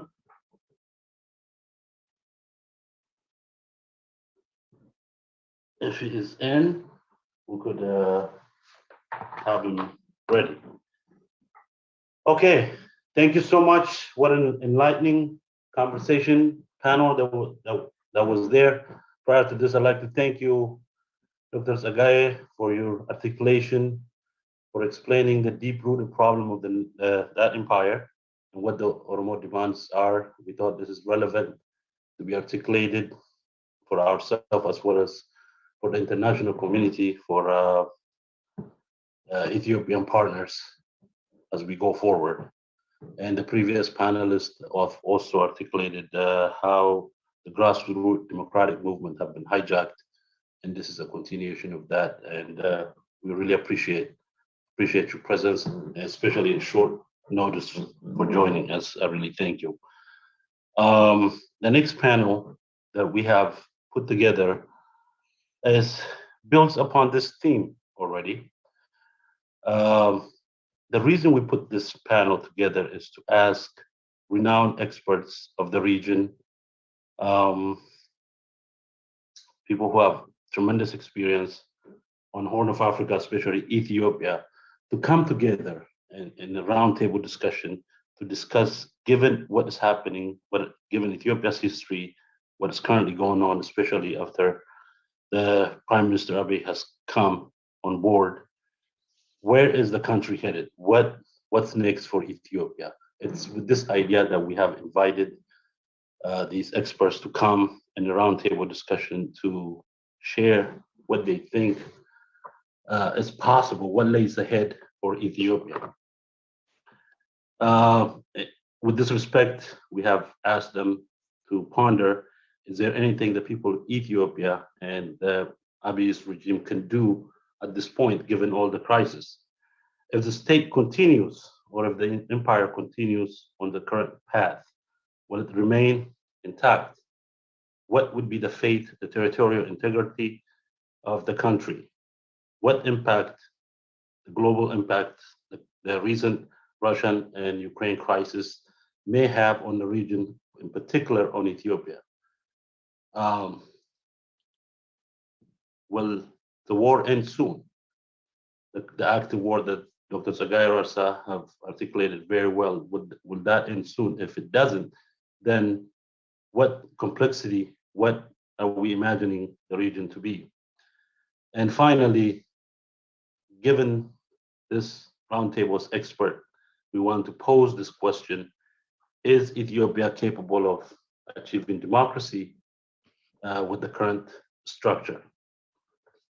For this, let me begin introducing my panelists. Ambassador Herman Cohen is a well-known individual within our community. He has served Ethiopia, and he has continued to comment on the current affair of Ethiopia, and he stayed active on the situation as it unfolds. Mr. Herman Cohen is a retired he retired from foreign service. After his retirement, and continued to stay active. Prior to his retirement, he was an Assistant Secretary of State for African Affairs under President Bush. During this period, he had led negotiation successfully that ended decades-long civil war in Ethiopia, in Angola, in Mozambique. He has also served as an ambassador to Senegal and received in Gambia and also received numerous awards and honors. My next panelist, Martin Plaut, which is well known, very active on Ethiopian current event. He has stayed up to date. A lot of the information we gather is actually from Martin Plaut. I'm happy that you have joined us in short notice, Martin. He was born in South Africa. Currently, he's a senior research fellow at the Institute of Commonwealth Studies at King's College, University of London. He worked for the British Labour Party as a Secretary of Africa and the Middle East. In 1994, he joined the BBC, worked primarily on Africa. He has reported from many parts of the country. He specialized in the Horn of Africa. He became an editor of African Affairs, BBC World Service as well. He has numerous publications, Understanding Eritrea, Inside Africa's Most Repressive State. We would like his view on Eritrea's contribution to the current crisis in Ethiopia as well during his commentary. He has also published Unfinished Business, Ethiopia and Eritrea, War from Red Sea Press publisher. My next panelist, if he's here, please give him an access. Ragasa Jara. He was born in Western Oromia, currently resides in the greater state of Minnesota. He has an extensive educational background, an associate degree in history from Addis Ababa University. He has an MA and BA degree in political science, and he has held many leadership positions. I'll cut it short because our time is going. I'll make it brief. He currently works as an analyst. He also holds doctorate in education. So we'd be glad to have him on board as well. Our next panelist also in this group is Terence Lyons. Terence Lyons, we have relied upon his research, his commentaries when it comes to Ethiopia. He's a professor of conflict resolution at the Jimmy and Roslin School for Peace and Conflict Resolution at George Mason University. He has received a PhD from Johns Hopkins University, was a fellow at the Brookings Institute and Peace Research Institute of Oslo, served as a senior program advisor to the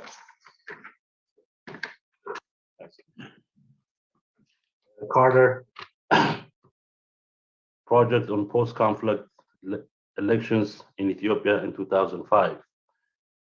He has consulted with U.S. government and non-government agencies and organizations on the issue of conflict and democratization, so his voice is relevant in this panel. He has published The Origin of the Ethiopian People Revolutionary Democratic Front, Prospect for the Prosperity Party. And the publication is in 2021. It's an interesting book. And he has also published The Puzzle of Ethiopian Politics in 2019, Politics from Afar, Transition Diaspora Networks. Last but not least, Mr. Rene Lefort is also an active commentator on Ethiopian politics. We have also relied upon his insight, and he has kept us apprised of what is going on, what's the mindset of these different parties in Ethiopia. Mr. Rene Lefort has been writing about sub-Saharan Africa since the 1970s. He has reported on the region for many magazines and newspapers. He is the author of Ethiopia and Heretical Revolution of 1982. We'd be glad to have him on board. Please welcome all the panelists, Marilyn, if they're there. We would like to begin since Martin is ready and since he's been active, and if you can briefly highlight what you take the current condition of Ethiopia is for the other panelists also to chime in. And this roundtable discussion, we encourage an exchange between you and the rest of the panelists to engage in to focus on ideas and where the country will proceed and how we can resolve the ongoing crisis in Ethiopia. Thank you so much. I'll give the floor to Martin Plaut. Well, thank you very much for having me. It's a great honor to be here and to be speaking with you, especially as I don't really count myself as an Ethiopian expert, although I have worked on the area for many, many years. My entry into the Horn of Africa was, as you suggested, through Eritrea. And I visited there both during the War of Liberation and afterwards, although I certainly wouldn't return there now. I think I'd end up in a shipping container, courtesy of President Isaias, which frankly I don't fancy. You know, I think the one thing I would very much agree with from the previous speaker, was it Dr. Tsegai, was the point that he made about the role of the Eritrean state involved in what is happening, because I don't think that one can understand this the current crisis in Ethiopia, and I'll come to the word crisis in a moment, without understanding both the fact that it is far more than the Tigrayan war, as has been made clear, but the appalling suffering that there's been inflicted upon the people of Oromia and of all the other peoples in the region. And in a sense, there is nobody who hasn't really suffered in the current situation. So it is really, really worrying that things are so bad. And I think one of the hands that you have to see behind so many of these activities is President Isaias. I mean, he has worked tirelessly to extend his reach deep into the Ethiopian state. He has his forces in Western Tigray, in Northern Tigray. He has people inside Addis Ababa. He is his security people are at the airport checking things. I mean, his role has really been extended enormously, and there are suggestions now of link-ups between the Eritrean state and the Amhara. That there have been up to something like 60,000 Amhara who've been trained inside Eritrea, and really one has to see this the situation as not a problem that is merely one that is afflicting the Oromo people or the Tigrayan state, but one that there's a regional conflict and a regional requires a regional settlement. Having said that, I think there are real problems with the way at which we look upon the situation. We use the word crisis, and I think it is a mistake, because the word crisis is actually derived from the medical terminology, where somebody goes through a fever, reaches a critical point, improves or dies. That is a crisis. It is something where at one point there is a moment when things will improve or get worse. It cannot be a continuous state of affairs. And so I think we should actually abandon the word. Things are critical for many, many people.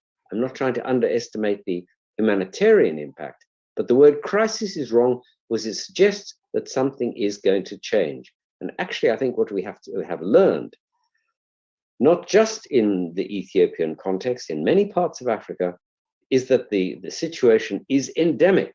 It is continuing and is not changing. This is the new normal. That is the African state that emerged in the 1960s after finally getting rid of the colonial presence, actually very rapidly descended into the kind of problems that we now see across the continent. The second thing I think we've got to be wary of is the bad man syndrome. We used to point to Mengistu as the bad man, to go no further back than that. Then it was Mellers. Now it's Abiy.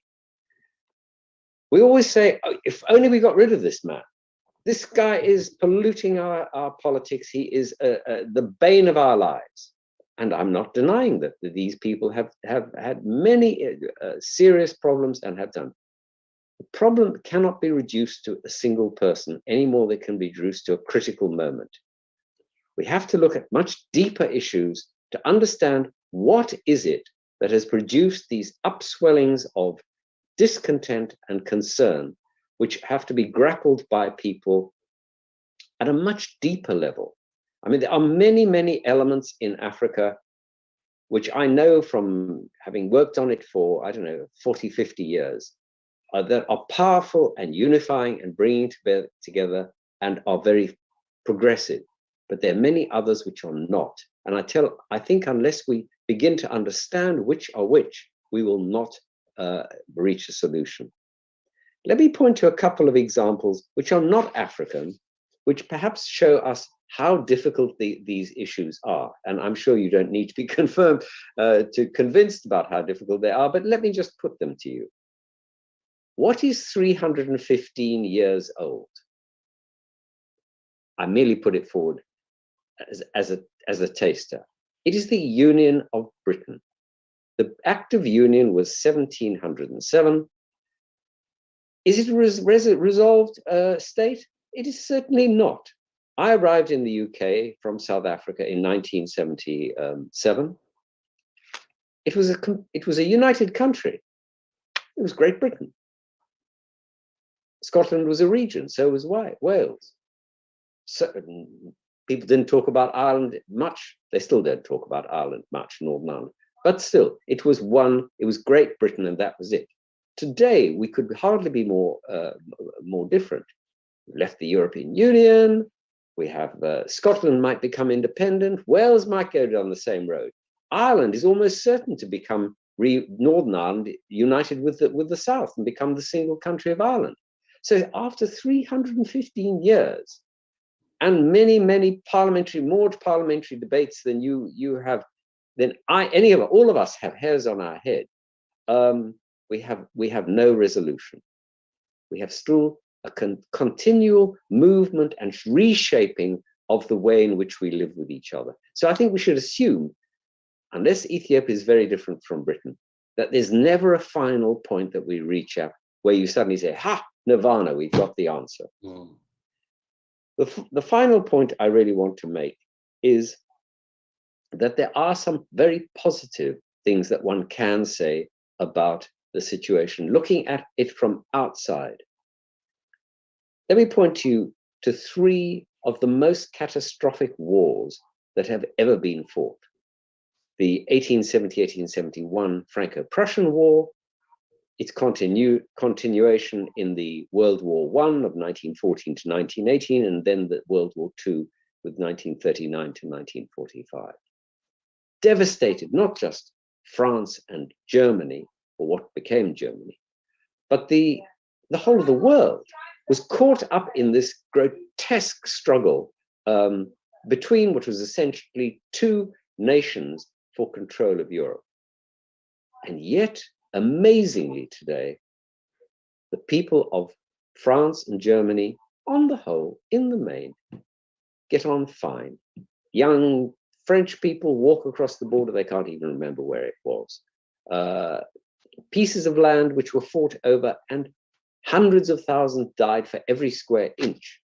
Sorry, that's a bit of an exaggeration, but I think you see what I mean. They died in their tens and hundreds of thousands for places like Alsace-Lorraine. Today, they happily share each other's customs. I think the hope we can have is that despite these terrible conflicts and the suffering that has been endured, and I must say, frankly, particularly amongst women, I mean, what they have endured, I've followed the Tigray War. To be honest, I'm writing a book on it, a bit more closely than anything else. I mean, it's beyond description. And yet, perhaps even in the conflicts, there is some seeds of a solution.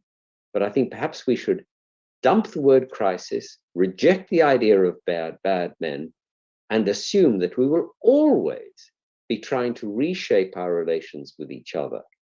Perhaps if we have that as a perspective and watch out for President Isaias, perhaps we'll be on a better path. Thank you. Thank you so much. I think during the Q&A, there might be some question that would come up.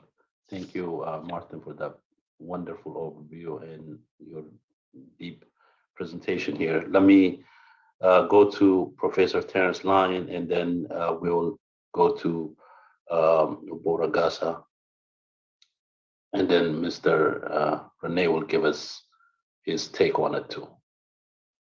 The floor is yours, Professor Terence. Thank you very much. It's a pleasure to be with you today, and thank you for inviting me. I think you must be hearing me. I'm going to take advantage of sort of my professor role and try to place a couple of themes relating to what next for Ethiopia in a larger political context, and at a deliberately at a level of abstraction, to see if it's useful. The first thing I want to emphasize is that not so much in this room where people are so concerned about Oromo affairs, but in general, Ethiopia, the narratives around Ethiopia are now seized with the questions of Tigray and Fano and getting humanitarian supplies through Afar and so on. All these issues relating to the north of Ethiopia. Those are all essential questions, and the brutality of the war can't be overstated. But I would argue that if you were to go back and think about Ethiopia, where's Ethiopia going to be in 2025, 2028, 2030, not the impossible future, but the medium-term future, what you're likely to see is an Ethiopia where the center of gravity, if you will, is moving steadily to the south, not towards Mekele, but more to Addis or Finfine, if you prefer, towards the south. That's where the people are. That's where the demographic center of the country is. That's where industrialization is taking place. That's where the cash crops are coming from. That's where irrigated agriculture is in the south. That's where hydropower is in the south, broadly defined. And so as we try to think about Ethiopia in the future, I think we need to think about Ethiopia of the south. And of course, then all the more importance for Oromo politics and how Oromo fit in and to take their role, and how Oromo get their legitimate voice in a country that is less about sort of old Abyssinia, if you will, and more about a country that is, Willow Showa heading south rather than, Gondar looking north. Second piece of that, with the kind of thinking broadly about demographics and economics, is to recognize that while Ethiopia is still an overwhelmingly rural country, it's rapidly urbanizing. All of Africa is rapidly urbanizing. Ethiopia is actually a little bit behind the curve, but it is still becoming an urban country, as most of Africa will be, again, thinking maybe 10 years ahead. And so the future of Ethiopia, then, you begin to think about, again, not Kite necessarily, but maybe, Adama, Hawassa, Kambocha, Jima, the cities in the Oromia special zone around Addis, like Brayu and Soluta. That's the future of Ethiopia. It's in places like that. And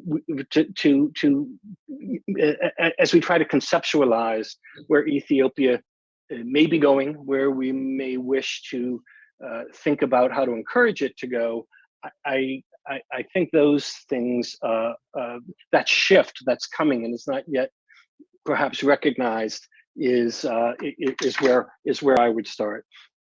My final set of points, really, maybe it'll just be a couple points, has to do with politics in Ethiopia, and particularly thinking about politics under authoritarian conditions. I think it's a mistake. I'll use the 2021 election as an example. I think it's a mistake to say, it was non-competitive. The Prosperity Party got 97% of the vote. They didn't even vote in certain places.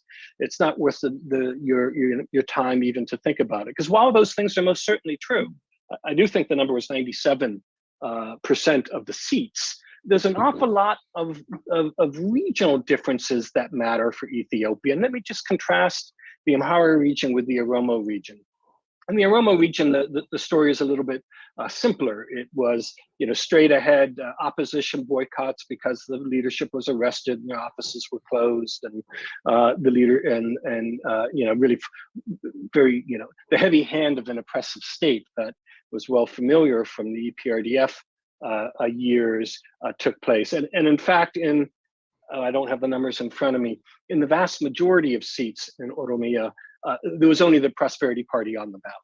So they really, in Oromia, it was really solidly in the ruling party's pocket. Somali region as well, but the Amhara region was actually was significantly different. As it happened, most of the seats went to the Prosperity Party, all but 5, which went to Nama. Something like 30% of the votes went for non-Prosperity Party candidates. And that's very different than EPRDF elections in 2010 or 2015. 2005, as you will all know, was a different story for reasons having to do with a very heavy, first past the post electoral system. And frankly, that the opposition parties diluted their potential strength by competing against each other and competing in seats they probably never had a chance to win. But that's a very different type of authoritarian system. And where does Ethiopia go between those two currently present models on the ground remains to be seen. I'm certainly not putting my, betting that the relative, although still quite limited, space for political competition in the Amhara region is going to be the model that then becomes the basis of a new political dispensation, but that it's not a single story is the main point that I want to make. And so politics in Ethiopia are remain, I think, very, very interesting. I wrote an article about the 2015 election that was called the 100% election. And people asked me, other than 100%, what is there to say about that election? But I thought that there's lots of interesting things to say about how the EPRDF operated, intra-coalition dynamics, generational things that were happening, that shows how politics is not simply a question of, well, this competing parties in an election and whoever gets the most votes wins. And that's what you do if you analyze politics. And maybe my final point, I said I had a final point, but I always have one more, has to do with more directly about Oromo politics. Some of the people, I heard a little bit of the question and answer earlier this afternoon. And a lot of people have been focusing on, for reasons that I understand, the Oromo collective agency. How do the Oromo engage in politics? What are the interests of the Oromo? And it's for the Oromo to decide that. I mean, I vote in American elections. I don't vote in Ethiopian elections. It's not my business. But I will say as a political scientist that it does not surprise me that a population of 35 million people have a variety of points of view. That's not at all surprising. The Oromo population is really quite substantial. I was looking it up a little bit ago. I think there's more in Oromia than there are, say, in Mozambique or Ghana. And only a few, Poland, I think, has 37, and there's 35 in Oromia. So it's a major country. What most countries, we would say, a major polity, to keep it away from a sovereignty frame. And in most places, we would say, so what's the political competition in that group? And there is that within the Oromo population. You do have the OLF with all of the repression and the problems of that leadership, perhaps. The OLA proposing a form of political violence as a way to get representation and to influence politics. The OFC, I guess, is meeting in the Wabi Shibeli this weekend and trying to get its act. That's the wrong way to put it. That seems dismissive. Going through the business of party building, of leadership selection, of developing a platform. The very nuts and bolts of what it means to be political party. And I think this was a discussion that I heard earlier today. I think it's a mistake to see the Oromo Prosperity Party as, as a nothing. It's just a bunch of stooges and a bunch of people who were bought out for instrumental reasons. It's a lot of people who have joined that party for lots of different reasons. Some of it is for, neo-patrimonial reasons, as most political parties have. Lots of ambitious young Oromo men and women are joining the Prosperity Party because it provides an outlet for their political energies. And just to say that it's all, to be seen as, an instrument of some domination of nefarious actors, I think is a mistake, because it misses the very complexity that is at the core of the, I won't say crisis, because I take Martin's point about that. Crises are supposed to end, but at the struggle for a more just and more liberatory or emancipatory Ethiopian politics. Let me pause there. Thank you so much. Back to you. Thank you so much. I'm sure. Thank you, Professor Line, for that wonderful presentation. I'm sure you will have some pushback on the idea of OLF and the population number, but we'll leave that to the Q&A to be explored. But thank you so much. I think you make some interesting cases for us to ponder. Let me move on to Dr. Gasa Oljira. He'll be presenting on the similar topic in his views. The floor is yours, sir. Thank you, Dr. Ebisa. What's next for Ethiopia? This is a very loaded question that may not be answered by mere sentence or a sporadic debate that occurs once in a while. Yet, given the historical and political trends the country has traveled through, it's possible to predict what Ethiopia's immediate and long-term future could transpire into.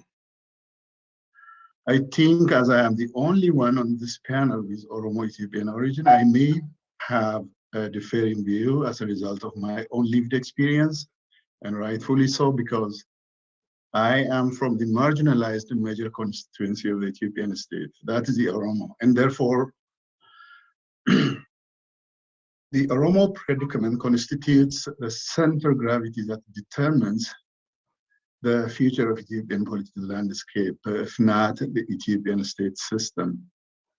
For me, political polarity that we see in Ethiopia today is as far apart as the 3,000 years versus the 150 years long-standing narrative. The root cause of Ethiopia's never-ending saga is rooted in its conception of history then. The political skirmishes that we have been witnessing during the last half century, or even today, to say the least.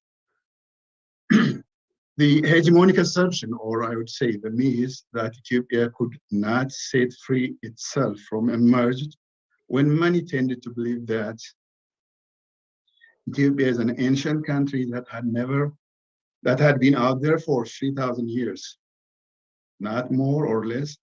And therefore, the 3,000 years myth has become the guiding spirit for most of the research and scholarly works around Ethiopia, non-Ethiopians included, for many decades or even centuries. In reality, maybe what had been there was the kingdom of Aksum, that is the present-day state of Tigray, and then the Abyssinian kingdom, which was interchangeably used with the name the Northern Highland Christian Kingdom, just to use the words of Dr. Tadesze Tamrat in his work, Church and State in Ethiopia.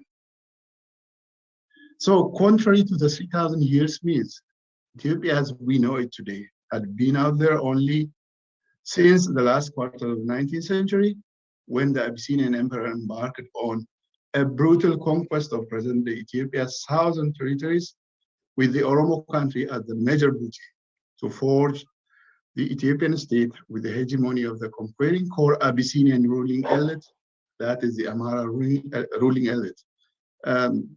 That's where the Ethiopian problem starts. That's my view. The Ethiopian problem started with not only the definition, but also with the substance of what Ethiopianness entails. For those who claim to have created Ethiopia, Ethiopianness has hierarchical layers in which there are first-class Ethiopians, second-class Ethiopians, and so on, depending upon how the non-first-class Ethiopians pay allegiance to the first-class Ethiopians.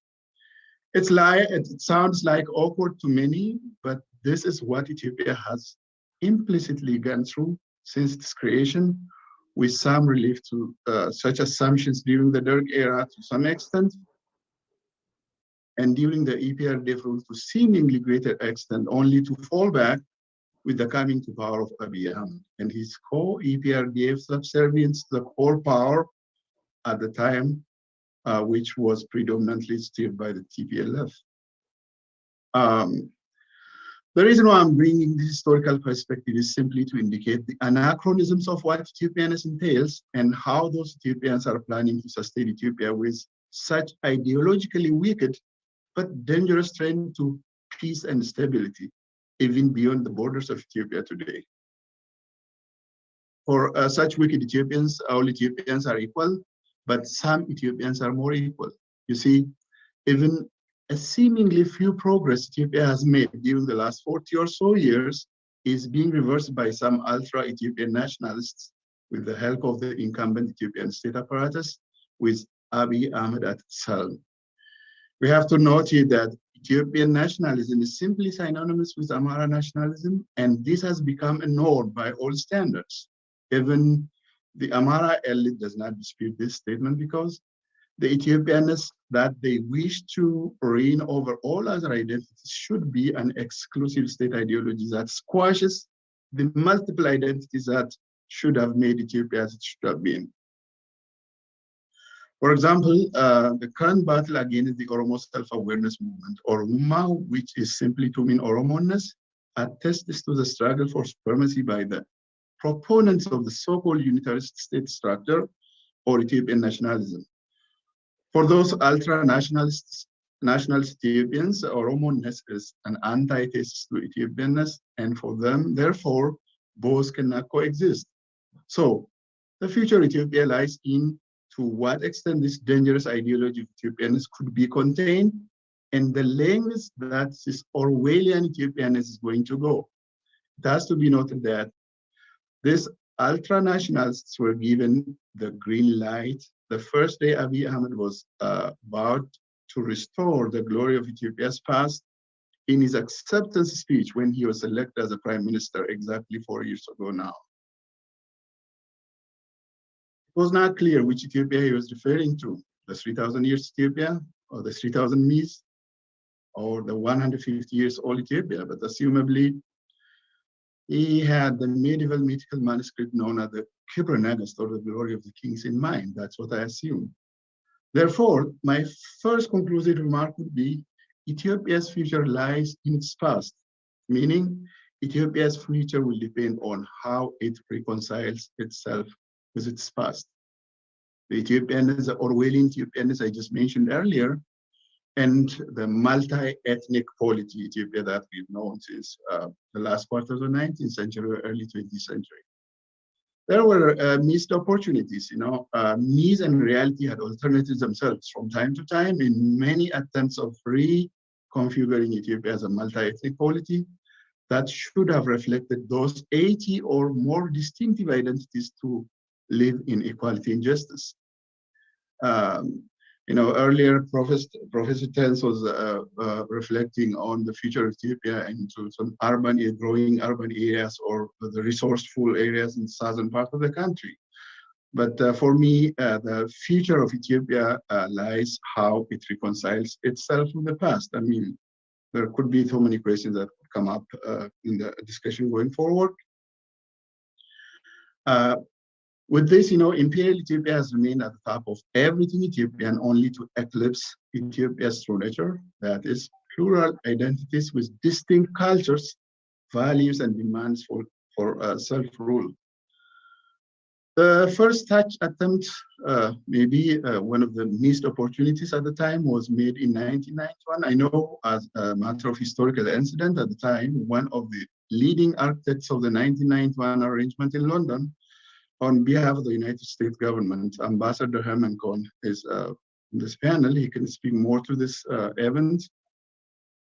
But what I would say, the imbalance that rendered the OLF a very negligible role at the London conference was the beginning of the battle that continued to rage between the ruling EPRDF and the OLF. Of course, with that, the Oromo people, of course, for the 27 years that followed.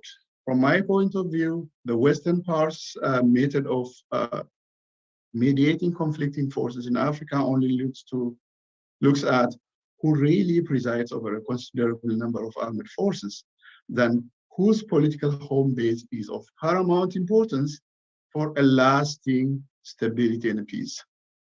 The spirit of the London conference that granted the control of Ethiopia to the TPLF-EPRDF in spite of the very decisive role OLF had to play in connection with its Oromo home base that constituted the critical center of the Ethiopian state, both in terms of geography and demography, was neglected.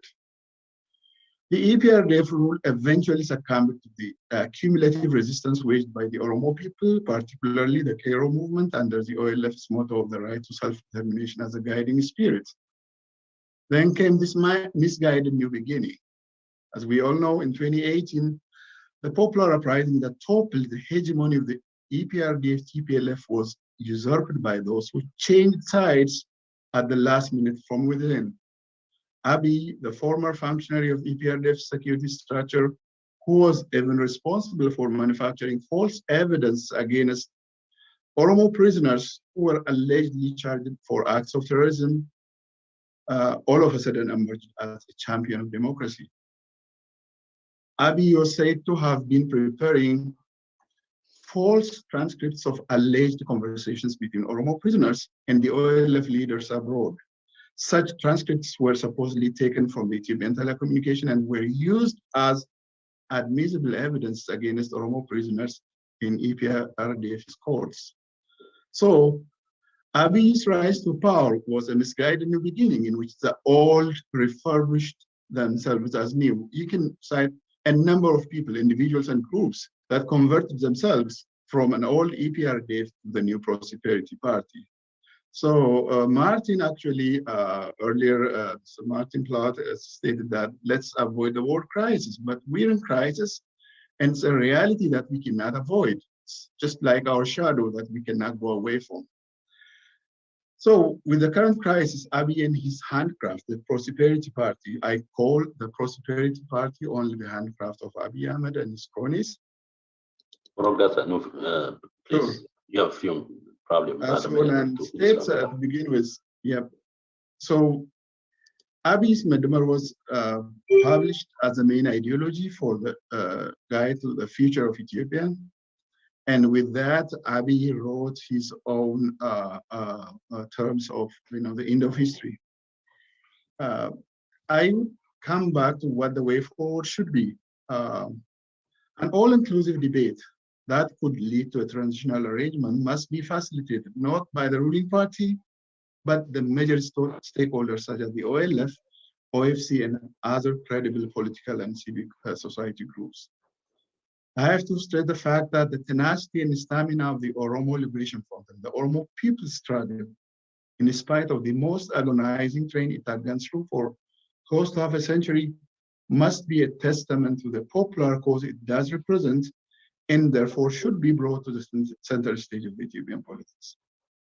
Bringing the OLF to the center stage is tantamount to bringing the Oromo people's cause to the level that it truly deserves. Of course, I'm not speaking only of the Oromo rights alone, but justice is indivisible, and therefore all marginalized nations and nationalities in Ethiopia should have the right to their demands of self-rule in Ethiopia, so that a multi-ethnic Ethiopia in this sense would continue. The future of Ethiopia hence depends on a political arrangement that is consensually forged among its culturally and linguistically distinct identities that could translate into a new social contract between groups, not individuals as we know it in the classical theory of social contract, where no one could emerge as an oppressor. So with this, I will conclude my remarks with the teachings of the Brazilian educator Paulo Freire in his major work, The Pedagogy of the Oppressed. In summary, according to Freire, that a full-fledged freedom can be attained not only when the oppressed is freed from oppression, but also when the oppressor is also freed from its acts of oppressing. Thank you for your patience. Thank you so much. Wonderful. I'm sure there will be some questions among you guys in Q&A from the floor. Let me give the floor to Mr. Ronel Ford, who has kindly joined us in short time. His views are interesting and provocative, but we appreciate his presence and his insight. Mr. Ronel Ford, the floor is yours. I think you are muted. We're not able to hear you. Muted.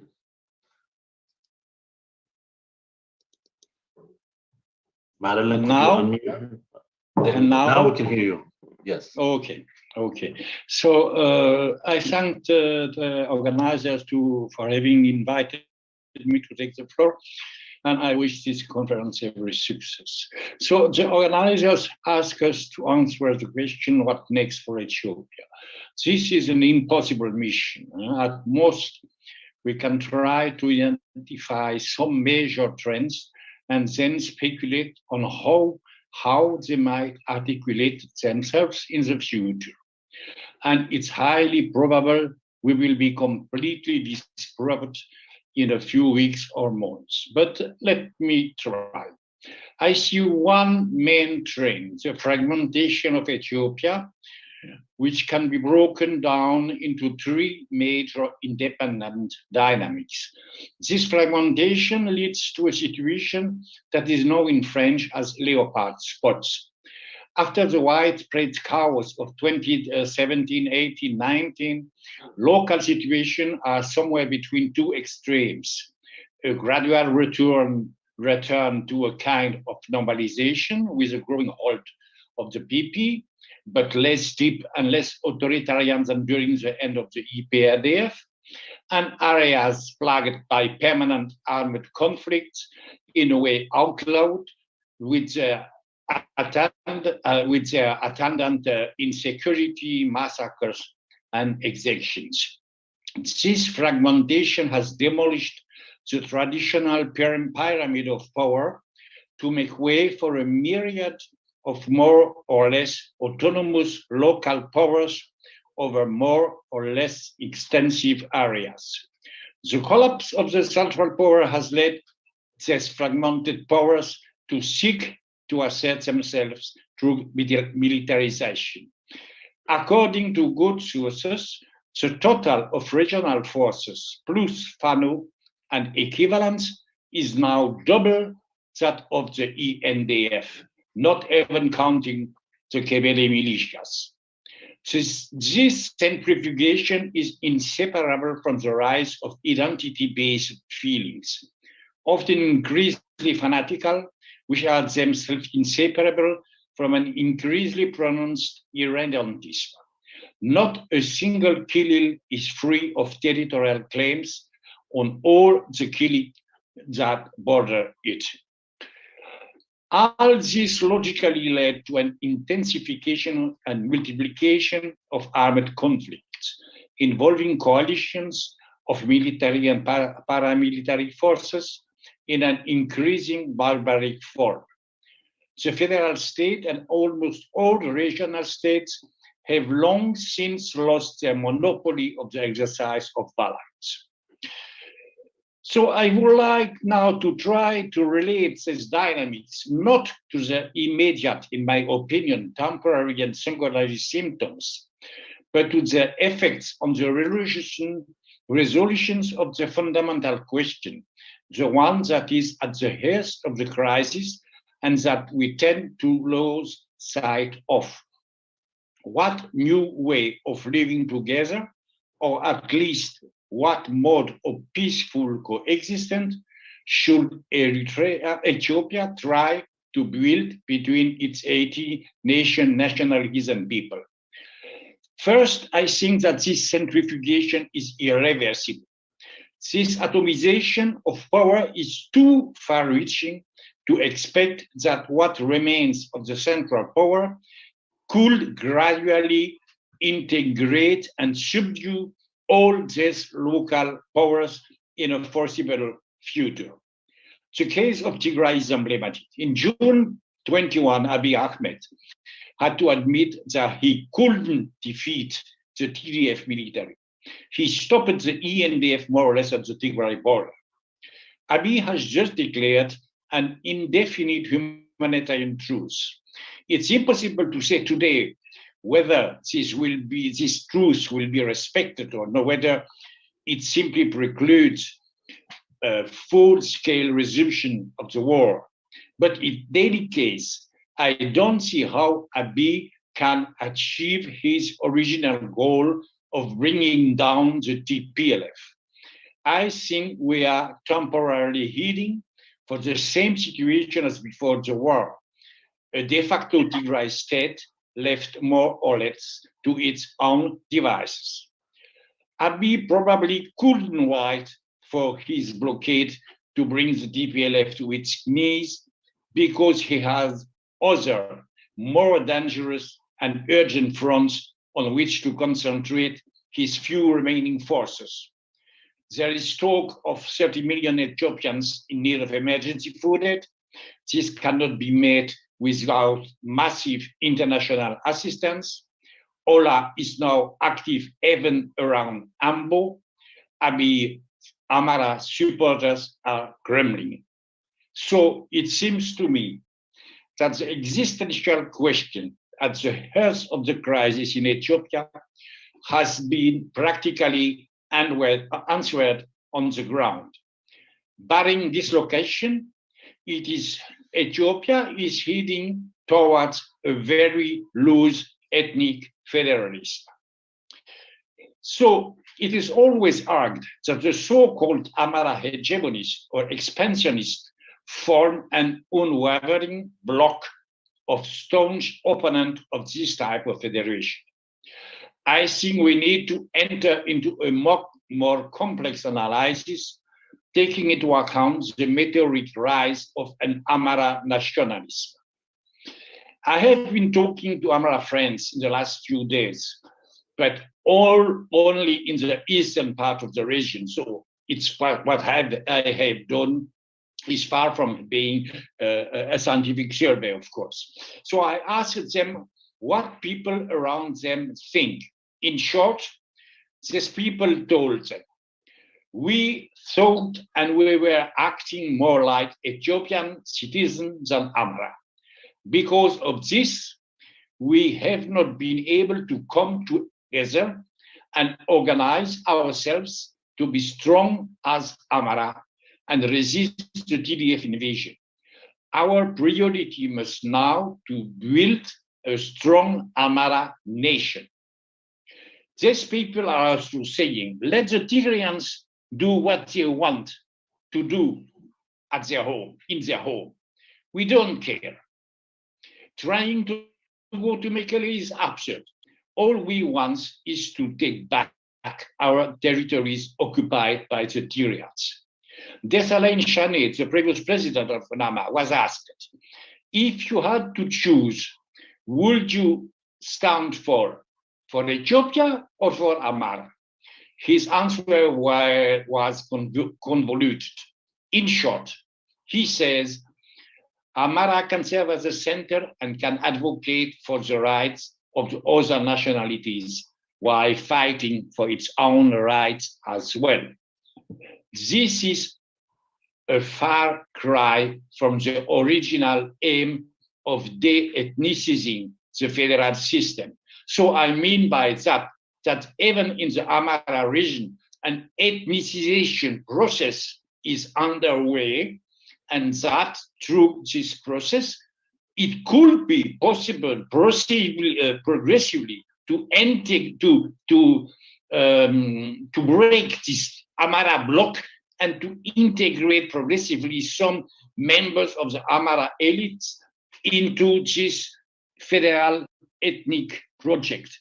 And here I don't mention the population, which from what I know is far from sharing the same views as the present Amara elite.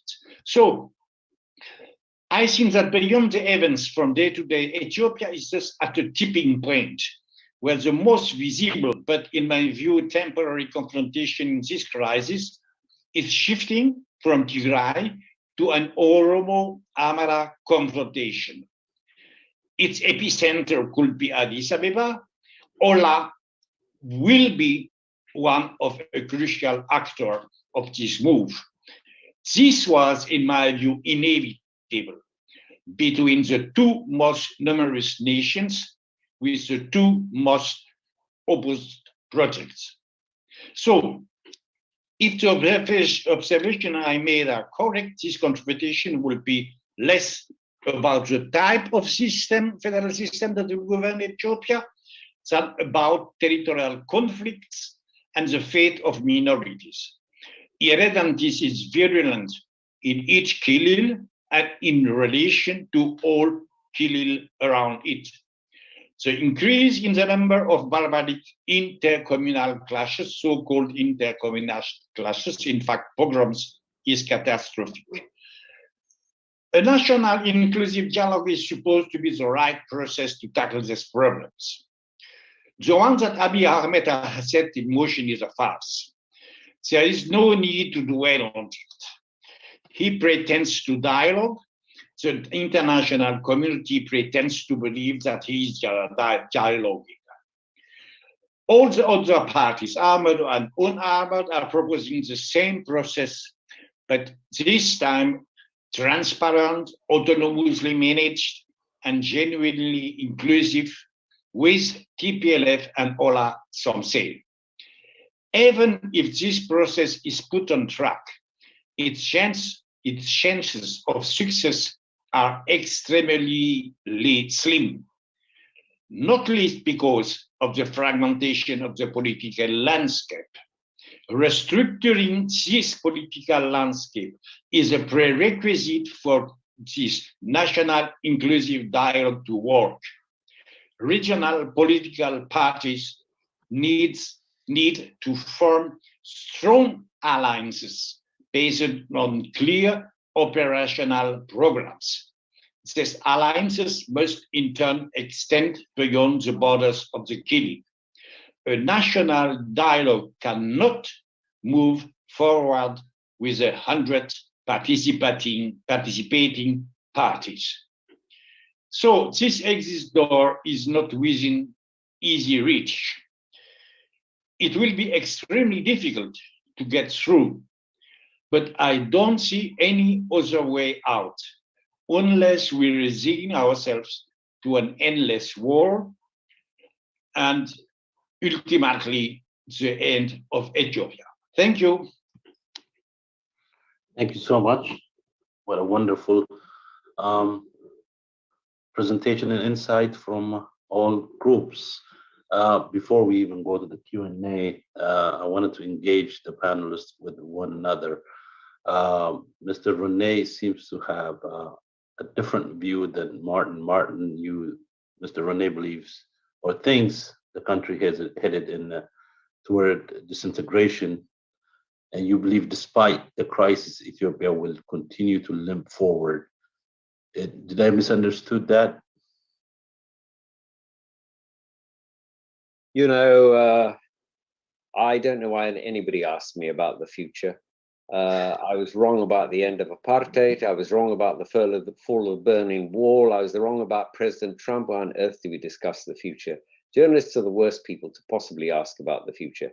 Listen, on the other hand, you know, the one thing I think we do learn from looking at Africa, you know, back to the 1960s, which I suppose is when I began, is the continuity of states is remarkable.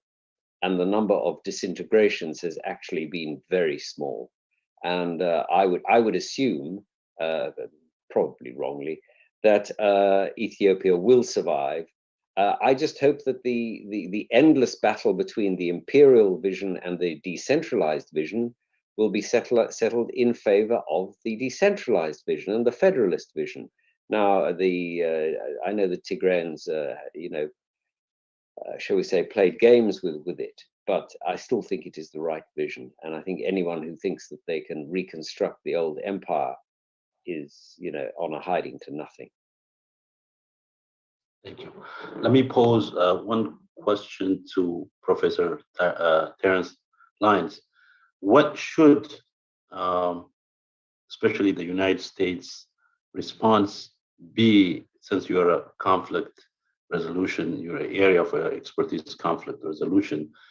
Is there a mechanism that the international community could use to exert some pressure to bring some kind of resolution of the country?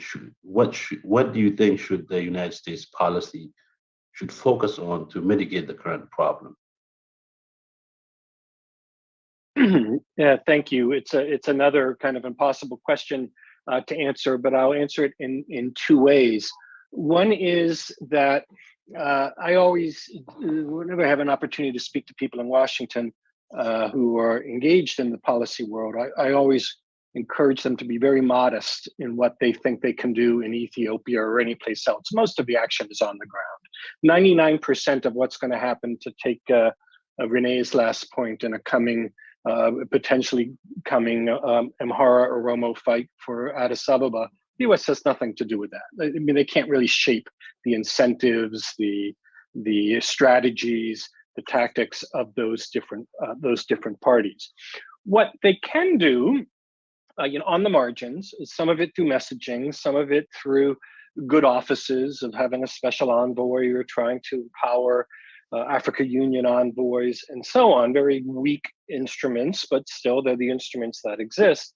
Is to push for, I mean, to me, it seems to be a pretty easy set of three things that need to happen. And if the United States can help in some small way to make these more likely, then that should be pursued. The first is the humanitarian emergency. There's just well,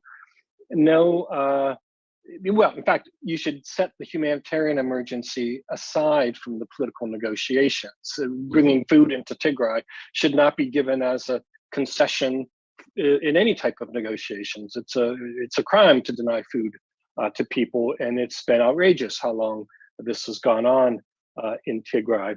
And then a ceasefire. You can get food in so that people, the immediate emergency begins to be alleviated, although starvation at the level as exists, not just in Tigray, but also in other parts of northern Ethiopia and increasingly southern Ethiopia for different reasons, takes many years actually to recover from. But then a ceasefire, and I did argue this in the very first ceasefire that Abiy offered, is that there's really no such thing as a unilateral ceasefire. It's a nonsense on its face. A ceasefire is something that's negotiated between belligerents and has timelines and monitoring mechanisms and how are prisoners of war going to be exchanged and who gets to stand where and what army is going to go back to an encampment. Just to proclaim a ceasefire doesn't really, it's a rhetorical move, not a real move in reducing fighting on the ground. And I take most of what Renee Lefort had to say about the kind of growing, not maybe disintegration of the state, but the growing subnational security forces that are becoming so important in Ethiopia. The thing that most surprised me in the last 2 years is that the ENDF disappeared. I was shocked. Not all my life, but for years and years, I would say, now there's a strong institution. There's an institution that can do stuff. And I was completely wrong. That now it's the Fano, or Addis Ababa is relying upon the Afar regional security services, and so on. And so that notwithstanding, though, some type of dialogue, I think, is a prerequisite for ending the war. If you ask me, the conflict resolution recommendation. So it's going to be, most of the momentum, most of the direction, most of the decisions are going to be made by Ethiopians and Oromos, if you want to put it that way, and Eritreans, if you want to put it that way. And that's as it should be. This should not be in the hands of Washington. It should be in the hands of the people of the region to resolve. But to the extent that the United States and others in the international community can offer technical advice, help monitoring ceasefires, dealing with the humanitarian crisis. There are models. I think somebody else was talking about this earlier today. There are models of national dialogues that have taken place in a number of different African countries with different lessons. Many of them haven't been fully satisfactory, but this isn't the first place that the question of can a national dialogue be used as an instrument to end a period of violence. And there's ways that the external world can help try to distill those lessons and reflect them on, provide those lessons to Ethiopians and others in the region in helpful ways that would make a national dialogue more constructive. Thanks. Thank you so much. Dr. Ebisa, can I make some remarks regarding this? Sure. I had in my notes, Professor Lyons, I had in my notes about these paramilitary groups that René Lefort had referred to also. For me, that's an indication of a crisis that the government of Abiy Ahmed is not in control. As you said, ENDF has disappeared almost because such paramilitary forces, the Amhara Fano, the Amhara Special Forces, the Amhara Militia, all these regional forces are taking government functions in which the central government is losing control of their actions. The Amhara regional state is invading Oromia regional states, parts of Wolaga, almost all of Wolaga, and the other parts of Oromia that are on the borders are neighboring the Amhara regional state are being invaded by the Amhara Fano and regional forces. That is a clear indication of a crisis. It's a full-fledged crisis. As you said, I don't know how far the international community can be useful at this point. Basically, the system is breaking up given the current crisis in Ukraine and Russia, of course. We are seeing that. That's one thing. The other thing you've referred to, the PP, Oromia PP, the Oromia Prosperity Party. I have a differing view. They are the replicas of the former OPDO who were stooges to the TPLF within the EPRDF, and therefore members of the Prosperity Party only represent their own interest, not a national interest. There's a difference between a national interest and a personal interest. It's basically a difference between realpolitik and opportunism. Those who represent their own individual interests as a livelihood are opportunists, but those who represent the national interests of their own country are acting on behalf of realpolitik. So, no, I mean, the fact that there are many Oromos in the Ethiopian bureaucracy does not mean that Oromos were represented. We have seen this during the imperial era. There were so many notable Oromos within Emperor Haile Selassie's bureaucracy. We have so many Oromos, notable Oromos in the army, the intelligentsia, and the Ethiopian bureaucracy during Mengistu's regime. The same is true during Melese's regime, and that trend continued. But it did not transpire to the fact that Oromos were represented in the Ethiopian political and economic life. Thank you. We will go to the floor, and I think Madeline would help me. In the meantime, let me pose two questions. One for Mr. René. What should the role, I'm going to probably pose the same question. What should the role of the international community be since Ethiopia highly dependent on foreign aid, war machine, and pretty much relies, the government especially relies on international legitimacy to push, to exert some pressure on the government to change course, maybe to reform or to embrace the grassroots movement, the democratic grassroots movement that was there, so they could receive some support. So if you could maybe look at how should the international community apply their forces on the government. And for for Martin Plaut, the bottleneck for the humanitarian access toward the Tigrayan? Is it, as the regime says, that is it really the Tigrayans preventing the humanitarian access, or there is some other force outside of the Abiy's control that's preventing international access? If you could enlighten us on that. There's some, diverse misinformation, I guess, that's coming out relating to the humanitarian access. Let me start with Mr. Rene. Thank you. First, your second question. So I believe that the blockade of the government, the blockade of the aid for Tigray is, of course, deliberate.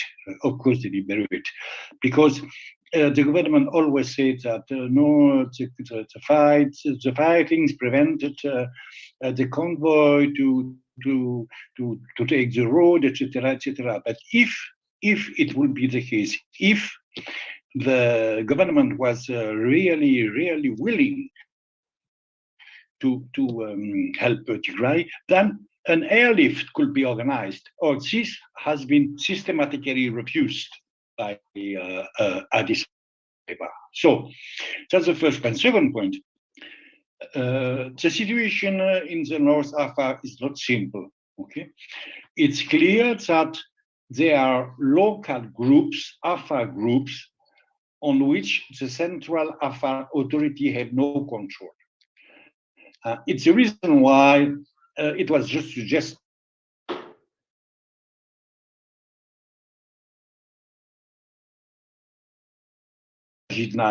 he said the only way convoys could reach Naumekere is with the protection of the ENDF. Because North Afar, the people are also in the desperate situation. And of course, they will try to get the food which will this road. So is Abiy government really willing to let the aid go? No, we will know it in the coming days. But in any case, it needs, I would say, a kind of militarization of the convoy if these convoys will be able to reach Mekere. Second, regarding the international community, I am very members say that all the efforts I have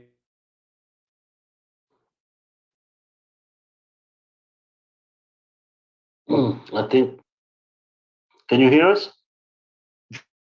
Hello, Mr. Rene? Yeah, could you hear me? Yeah.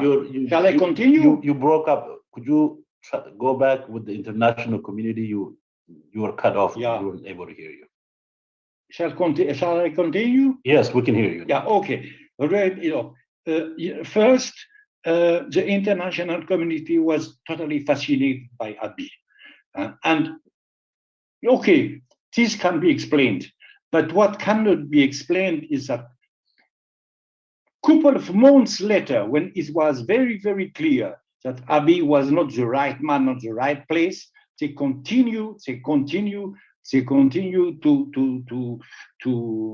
find him absolutely exceptional. That's the first point. Second point, they don't understand the situation in Ethiopia. They are enclosed in this capital, Addis Ababa, with people, etc., etc. So, prisoners of this new emerging middle class, and these are most of them in favor of Abiy Ahmed. So through this prism, they see the situation in Ethiopia. Second, I am in favor of sanctions because everybody must be aware of the fact that the ruling group of Ethiopia is first and foremost an oligarchy, okay? And as an oligarchy, they are very, very badly hit by international sanctions. So I believe that international sanctions are a very powerful tool in the hands of the international community. Thank you so much. Martin? Yeah, I don't really have much to say about the blockade, which is clearly deliberate. I don't think we have to go into that in any detail. The only thing I would say is, don't forget, people always talk about the blockade as being an Ethiopian or an Amhara blockade. Goodness me, you know, it's an Eritrean one as well. The Eritreans could open up the border and let anything through from Assab, from Massawa, straight up. I know the WFP has tried it in the past and got nowhere. So, I mean, you know, it is as much as an Eritrean operation as it is an Ethiopian one. On the international side, I very much agree with Terence Lyons about you know, there ain't much that the international community can do unless they are absolutely motivated. I mean, as they are in Ukraine. And that's one of the things we can learn from Ukraine, is when their head is on the block, by God, they can act. And I completely agree with Rene about the idea of sanctions. I mean, you know, when you see what they've done to the Russian oligarchs, boy, oh boy, are they squeaking. It is a really major implication. You know, I think that unless both sides are really, really willing, external assistance does not help a great deal. And I think we only have to look at, and I know Ethiopians will not like this example, but the decision that was arrived at the end of the last border war that Eritrea and Ethiopia fought, where you had the Boundary Commission, which came up with a gold-plated settlement for the border between Eritrea and Tigray. I mean, nobody could have a better decision than the one they arrived at, given that both sides said it had to be settled ex aequo et bono. Let us never forget that. And I mean, in case people don't remember what that means, it was that it had to be settled according to the laws, the colonial laws, the maps, and the traditions of the past, not according to fairness, not according to justice. That was what both sides agreed on, and boy, oh boy, they got it. And what happened when it was announced? Nellis wouldn't accept it. I nearly lost my job. They sent a minister to London to try and fire me because I pointed out that Badme had gone the wrong way from an Ethiopian point of view. They literally sent a minister to try and get me fired. Anyway, if you want to know where we're going, I think we don't have to look too far. Very interesting today that I see that General Abeba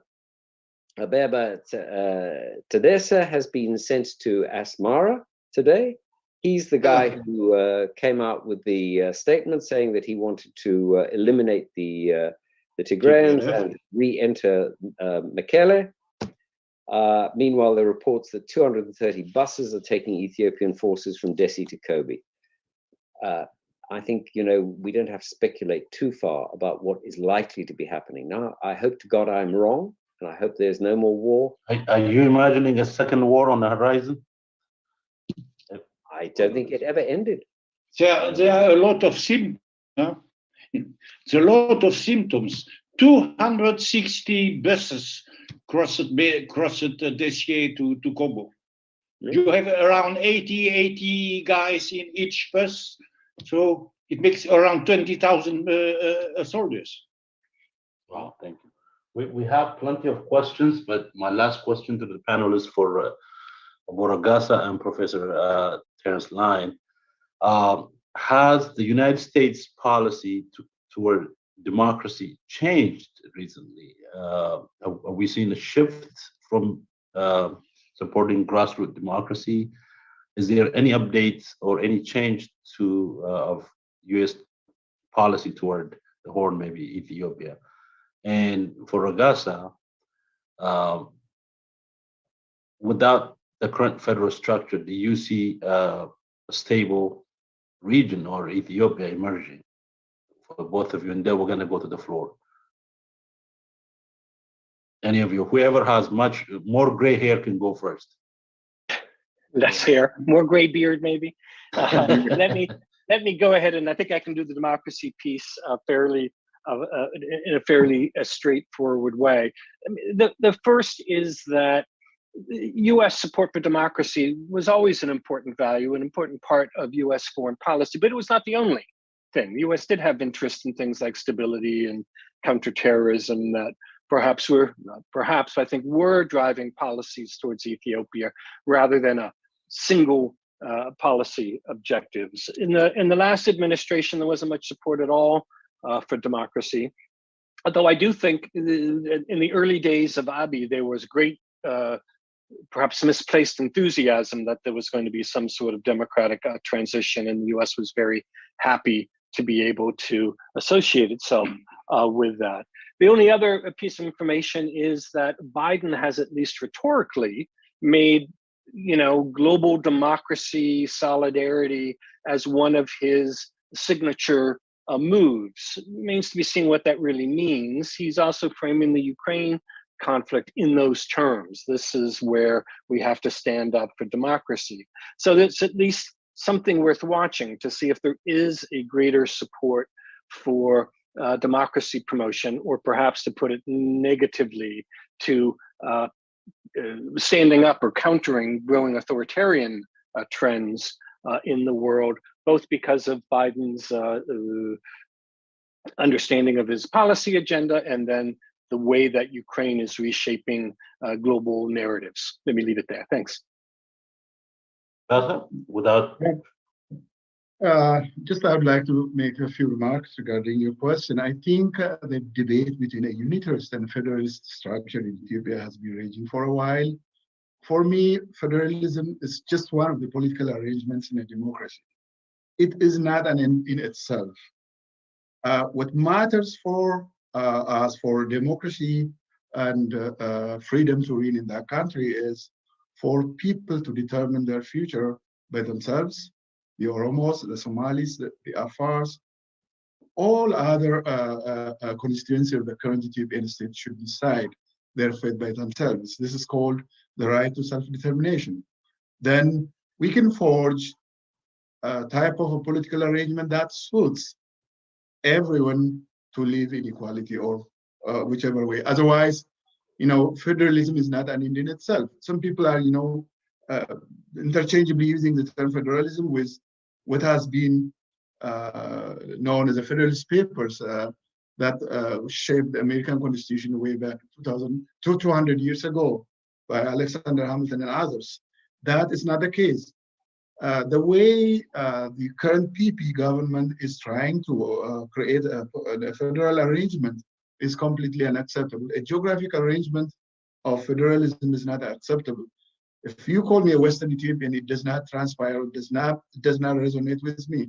But if you call me an Oromo, it resonates with me. And Oromo regional state, the Oromo federal state, is something that I can identify with as an Oromo. The rest will be the same. But if you call me a Western Ethiopian or a Southern Ethiopian or a Northern Ethiopian, it does not mean anything. That is what they are trying to do. And that's what they are preparing as a federal arrangement going forward. Otherwise, federalism is one of the options, but it's up to the people.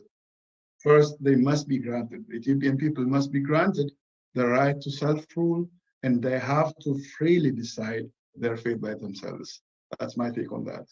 Thank you very much. Now we're going to go to the floor. Madeline, if you could announce the audience who has a question, and then if they can keep it short, if they prefer, they can have their video on.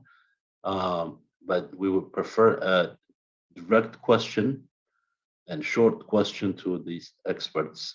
Madeline, can we have the first question from the audience? Sure. The first one will be Asafa Jalata. He's ready for it. Professor Asafa Jalata, please proceed. Thank you.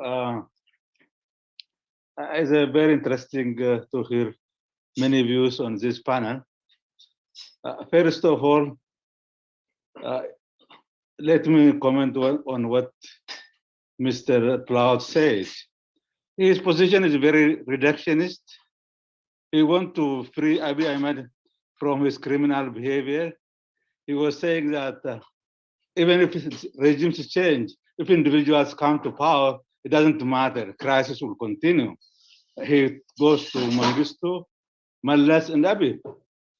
And this is, Abiy is presiding over neo-Naftanya government, which is criminal, which is engaging in terrorism, genocide, gross human rights violation.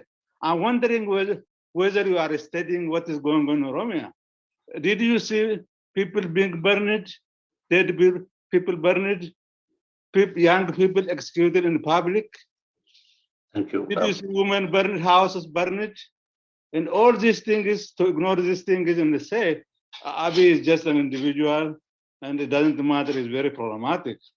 Thank you. Thank you, Professor. I continue on Terry Hopkins, on Professor Lyons. He says that PP is almost illegitimate. Oromo members of PP are legitimate political actors. How can really illegitimate political actors engage in gross human rights violation, looting, killing people?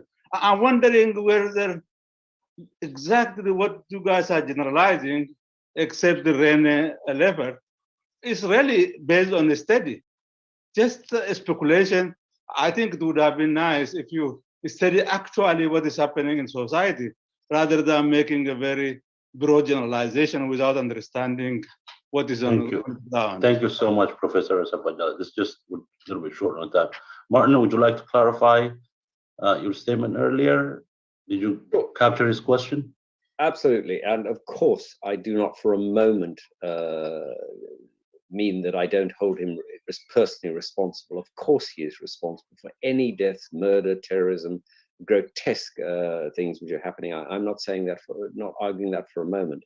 Let me just very briefly say one other thing. It's argued, people must freely decide their fate for themselves. In principle, I accept that, but one's got to be careful. There are many states, if you went down that road, they would reimpose the death penalty, which thank goodness has been removed. It's very popular in many states. In South Africa, for example, it was only through gritted teeth that the ANC gave rights to gay people, including the right to marriage. And I wonder how many. And certainly, if it went to a referendum, it would be voted out of court. So beware what you ask for when you say people must freely decide their fate for themselves. I agree with it in principle, but it must always be matched against the rights of the human rights of all people. Thank you, Professor Lyons. His question was the PP. You got him, right? Right. It has to do with how can I don't know if I ever said the PP was legitimate. I said they had political power.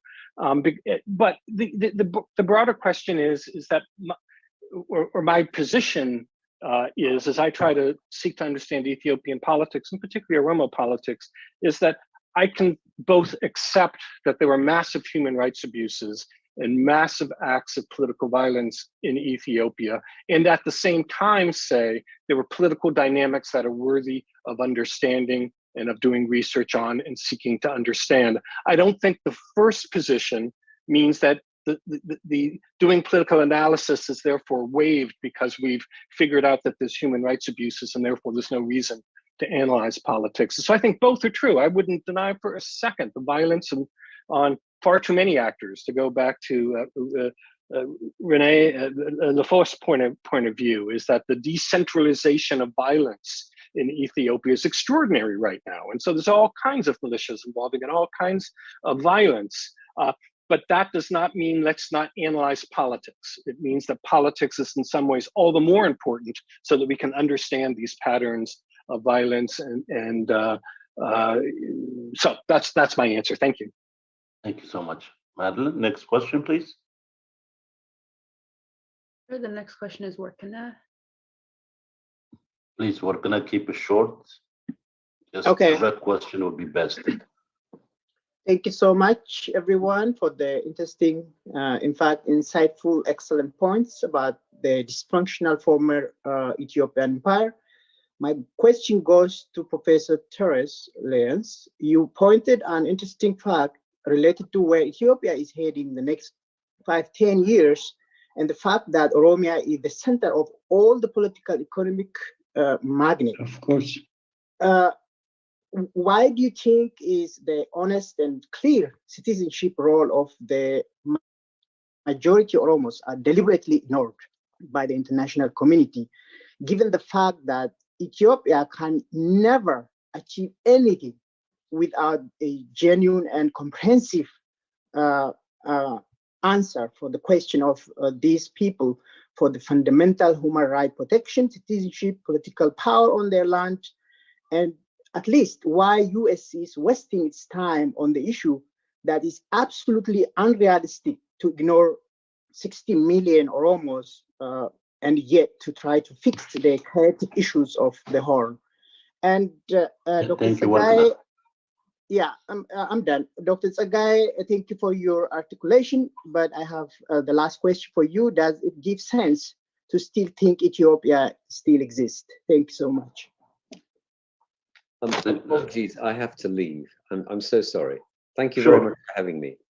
Thank Really you so much, Martin, for taking our invitation short notice. I appreciate you. Thank you, sir. I think this question could also go to all of you, Mr. Rene and Professor Lyons. Please proceed first. Yeah, I mean, I accept the premise of the question. I think is that it's. I always think that in order to understand Ethiopian politics and you know what next, whether the state in Ethiopia is that making the Oromo the primary question. If I knew what was going to be going on in Oromia in 2030, I would have a pretty good idea about what was going on with Ethiopia. Just demographically and the central position and the economics and so on. So I'm always trying to figure out the Oromo question, and I would and I do whenever I have the opportunity tell policymakers don't get so preoccupied with what's going on in the north to avoid asking questions about what's going on in the center in the south. I'm not sure I'm often listened to on that point, but I certainly agree with you on that. Now, as an explanation on why, I'll talk to the United States since I know that better than some other parts of the world. The U.S. foreign policy has it's among its weaknesses are that there's a tendency to very short-term thinking. It's the crisis of the day. People don't usually ask, what's the crisis that I need to solve in 10 years? They're short-term, their budgets are year to year, their careers are moving around. And so it's very difficult structurally for the United States to really come up with a longer-term agenda. And that's always been the case. And I don't think it's going to end soon, and it's a real weakness of how the United States approaches the world. The second piece is that the United States, maybe for more understandable reasons, tends to prioritize security in a very particular way. Again, not a long-term human security, but a more short-term security of American interests, maybe narrowly defined.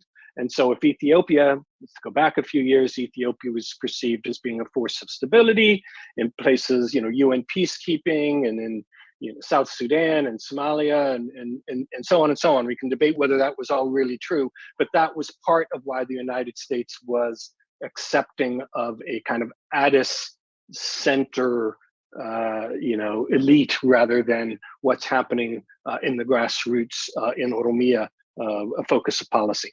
Thanks. Thank you.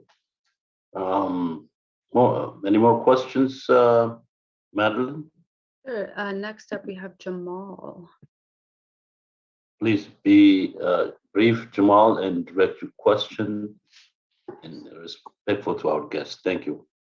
Okay, thank you so much. Is Dr. Sagai around? I don't know whether he's still present. No, Dr. Sagai was on the previous panel. Thank you so much. Oh, okay. All right, thank you. Let me ask the others. I'm sorry. Just one question for both. So Mr. Rene and Professor Linus, thank you for your presentations. My question is, in your community, in your country, wherever you have relations with people with, do you also perceive that the Ethiopian government is an Oromo government, or how is that perceived in your imagination or in your communities or within your government? And if that is so, what kind of diplomatic impact does it have on Oromo struggle? Thank you. I think this question could go to all of you, Mr. Rene, and Augusta could also chime in. Yes. I know Professor Lyon, they've been asking a lot of questions. Is it true that this government at the international level is perceived as an Oromo government? No, absolutely not. Absolutely not. I never heard a diplomat telling me something like, okay, there is a specific for this government, most of the ministers are Oromo, etc. Never. I think this idea comes from some Oromo collaborators of the current Ethiopian regime, not from the international community. I've never heard of any foreign agency that described the current Ethiopian government as an Oromo government either. Few of our own from within us were trying to justify that this is an Oromo government. What do you want? So these are the ones who had said the precedence for the narrative. There's never been an Oromo government. As I've said earlier, Oromos were in a higher government positions in the Ethiopian bureaucracy for the last 100, even since the creation of the Ethiopian state as we know it today. Why do we blame Governor Dache for collaborating with Menelik? Did he represent the Oromo people? He's being blamed for all the atrocities and for the mishaps that has been happening and is happening to the Oromo people this day. Therefore, even though Oromo-speaking individuals are at the top of the Ethiopian bureaucracy, it has never meant or did not transcribe to the fact that this was an Oromo government. It did not exist at all. Some misguided and wicked individuals from the Oromo community or the Oromo society tried to propagate this just for short-term gains. Okay, let me ask just a general question. I know we're wrapping up. What advice would you guys have for the administration right now in Ethiopia to avert crisis or to move in the right direction? What insight would you provide? What counsel would you give the current regime to in terms of economy, in terms of security? What would you say?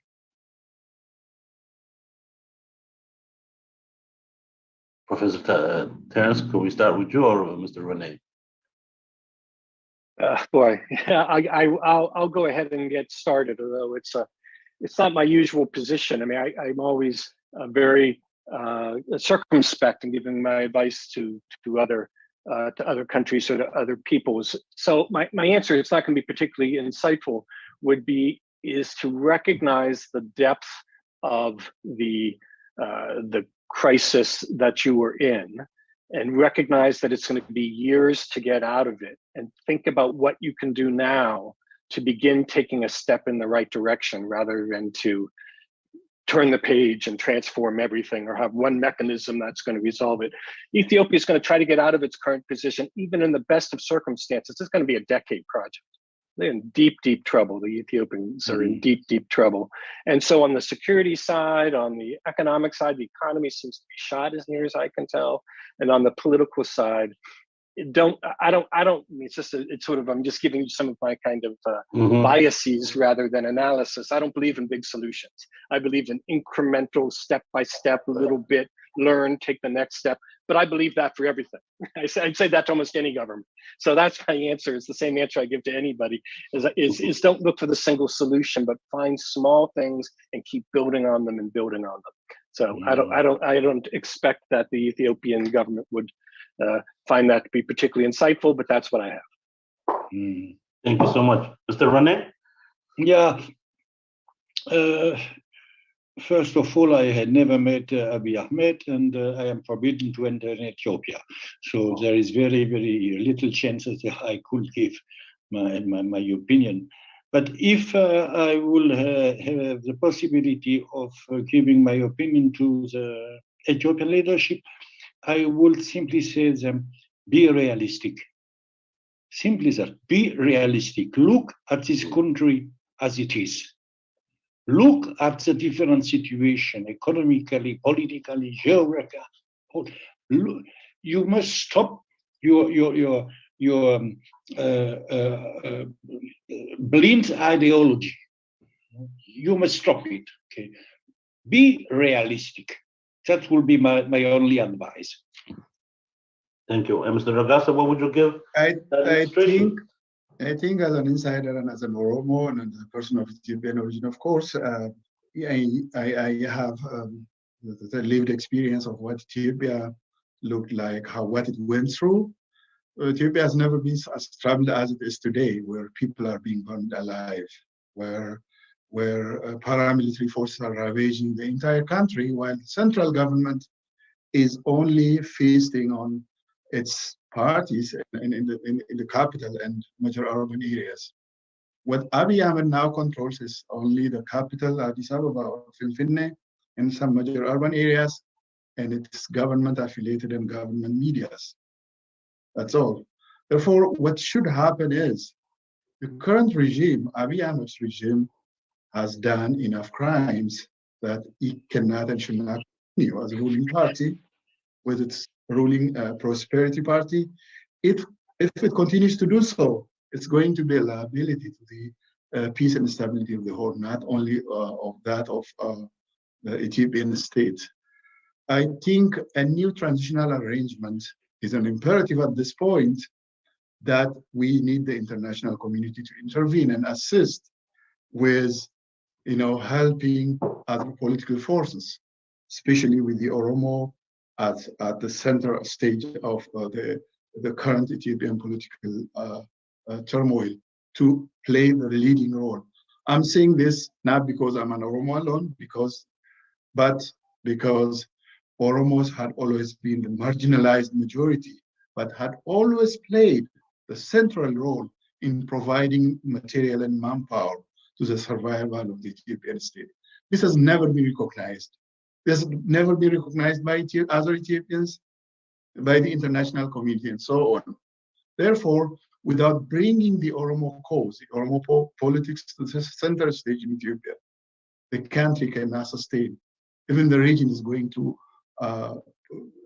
be immersed into chaos.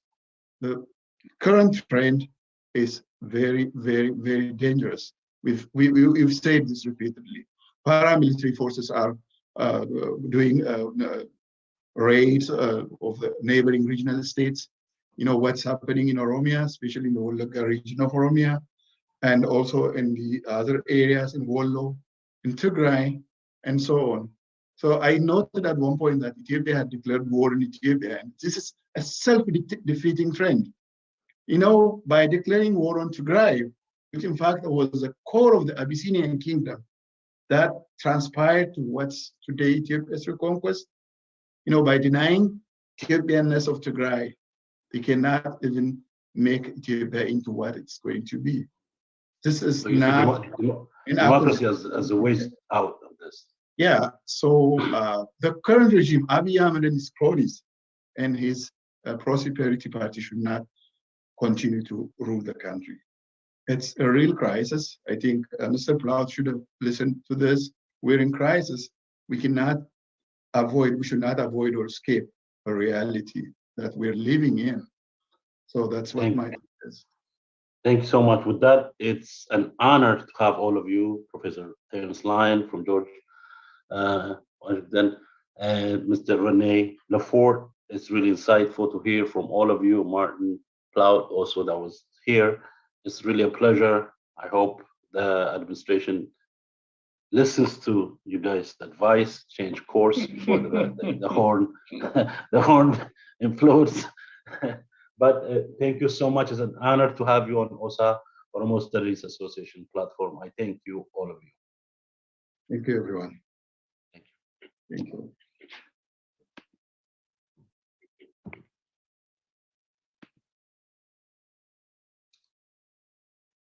Great, thank you. We'll take a brief 1 or 2 minutes to readjust, and we should have go to our next panel. Please hold on just a second, audience.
You were Madeline, is our next guest from USIP ready?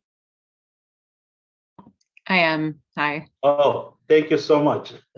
I'm not good at this technology, so I didn't see. It's a pleasure having you at this platform. There is a lot of people anticipating to hear from you, and as you can see, Ethiopia has multiple complex problems, and we hope national dialogue is the key to moving forward. Let me introduce Suzanne Stigan from USIP, an expert on national dialogue. Today, she would give us the principle of national dialogue in a framework, an outline of framework that could be used to apply to Ethiopia's situation. We, in fact, had a scholar from Oromia who presented on a similar case, so he's staying behind to listen to this your talk. So with that being said, welcome to Oromo Studies Association. The floor is yours. Thank you, Dr. Bisa, and thanks to everybody for inviting me today. Just to introduce myself, my name is Susan Stigant. I'm the Director of Africa Programs at the United States Institute of Peace. For those not familiar, USIP is an independent federal institute established by the United States Congress almost 40 years ago, with a mandate and a mission to support the prevention, resolution of violent conflict around the world.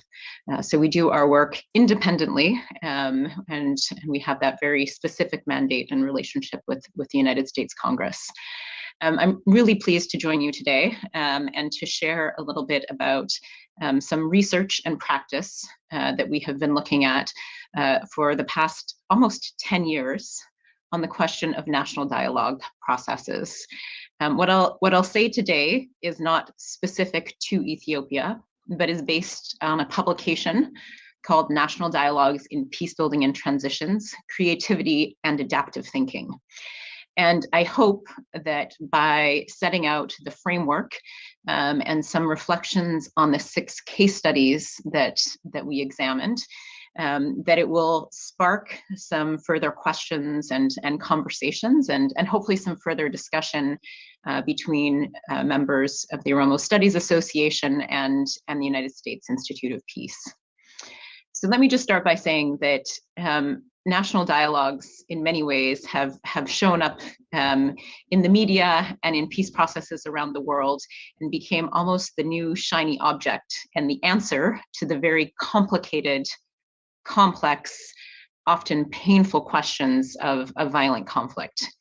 And at their very best, we know that these processes can hold the promise of adding momentum to transforming conflict in an inclusive, sustainable way. If we look at national dialogues that have taken place in the past, some have brought together stakeholder groups, facilitated open and genuine discussion on the sources of a country's conflict and the future that people hope for it to have. They have explored the legacy of violence for individuals, communities, the country, and they've helped to forge consensus on policy, legislative, and constitutional arrangements. One of the ways that national dialogues have been seen as attractive is that they offer a way to bring in groups that have been previously excluded from negotiating tables and to play a part and add their voices, their views, their priorities, their hopes, their concerns about the country's future. And this idea of leveling the playing field, of bringing in the diverse set of voices makes a lot of sense. And it also points to some of the evidence that we know that inclusion, or maybe said the other way, that exclusion ultimately undermines the sustainability of peace agreements. Another reason that national dialogues have been popular and looked to is because of local ownership. We know that from other peace processes that externally driven agreements are often criticized for a very good reason, for being disconnected from the realities in a country. And they can be signed, but then met with resentment from citizens and communities and groups who feel that they were not consulted. And we know that leaders sign peace agreements, but it is for the people to implement them. And at their very best, national dialogues can provide a bridge for exactly this. A national dialogue could also offer opportunities for public participation and for delegates or participants to represent a broader range of society. And as a result, can help to lead to agreements and solutions that are rooted in the country and backed by a broader consensus. Now, this ideal is not always achieved in national dialogues. And I will say at the front, while this is a topic that I study and that I've advised on, I'm under no illusion that national dialogues are the right answer for every challenge or every conflict. We also know that national dialogues have been used by governments to continue power without having credible elections, or to defer core decisions. And in some cases, they've in fact been anti-democratic and have helped to continue polarization, divisions, and power inequities in a country. So just like not all peace negotiations are good for peace, not all national dialogues are not necessarily good for sustainable peace either. So let me tell you just a little bit about how we undertook this research and why. This goes back to 2013, 2014, and USIP was approached by partners and colleagues from Libya to Sudan to advise and support on the development of national dialogues in their countries. And we looked around the Institute and we asked ourselves whether we had expertise to actually do that. We had experience on constitution making, we had experience in mediation, in facilitation, in negotiation, in dialogues, but we weren't quite sure whether that added up to what people were talking about in terms of national dialogue. We also hadn't done a critical reflection about under what conditions, under what format, under what structures would national dialogues actually contribute to helping to end violence, strengthen the relationship between citizens and their government, and help to forge towards a sustainable, inclusive, and lasting peace. And so we made the decision to look at 6 case studies of relatively recent, at the time, national dialogue processes, and to try to understand their shape and form, the broad contours, the decisions that those who sought to establish and run national dialogues and those who sought to support them, either with assistance or diplomatic engagement, and those who sought to undermine them. What were those dynamics and what were some of the key questions that needed to be considered, as well as the lessons that could be drawn from those? So we looked at 6 case studies that I'll draw from today: Kenya, Tunisia, Central African Republic, Lebanon, Senegal, and Yemen. Now, this is by no means an exhaustive list. And so let me tell you just a little bit about how we selected those. We realized that we needed to develop a definition because the cases that I just laid out look quite different in their shape, form, structure, and objectives. And so our definition had 3 parts to it. One, a national dialogue had to have an agenda that includes multiple questions and issues driving conflict. That is not a single issue dialogue, such as a national dialogue on environmental policy, or a national dialogue on transitional justice, or a national dialogue on women's inclusion and participation. So we were looking specifically at national dialogues that had several agenda items. Our second aspect of the definition was that the process needed to have support of what we called a credible coalition of stakeholders, individuals who are both within and outside of government or the current political structure. And as a result, that the national dialogue would have a reasonable chance of being implemented. As I think back, we might have also said that this credible coalition would represent at least a political agreement, a political settlement, that a national dialogue, its agenda and key dimensions were something that had commitment from key political decision makers and those who had the ability to exercise violence and force in the country. The third part of our definition was that the national dialogue had to take place in a platform outside of the existing permanent institutions of the government. And that this specifically took place because those institutions were either unwilling, unable, or lacked the necessary credibility and legitimacy to convene a broad-based dialogue. Now, that was the definition we used. Other scholars have looked at this and have used slightly different definitions, which I'll share one of those with you, to say that national dialogue itself as a term is not something that is fixed or fully agreed. So this other one comes from a publication called The Promise and Perils of National Dialogue by Katia Papiajani. And she defines national dialogue as inclusive negotiation processes designed to expand participation in political transitions beyond the incumbent elites to a wide array of political, military, and in some cases, civil society groups. So I think one of the first points that I would want to raise for your attention is that national dialogues, in many ways, they have some key structures, some key characteristics, but there's also an opportunity for each country to shape the form of the national dialogue to fit the need and purpose that it is seeking to address. So let me just spend a very brief moment to outline the cases that we looked at, because all of the countries that I mentioned have gone through various negotiations and dialogues over time.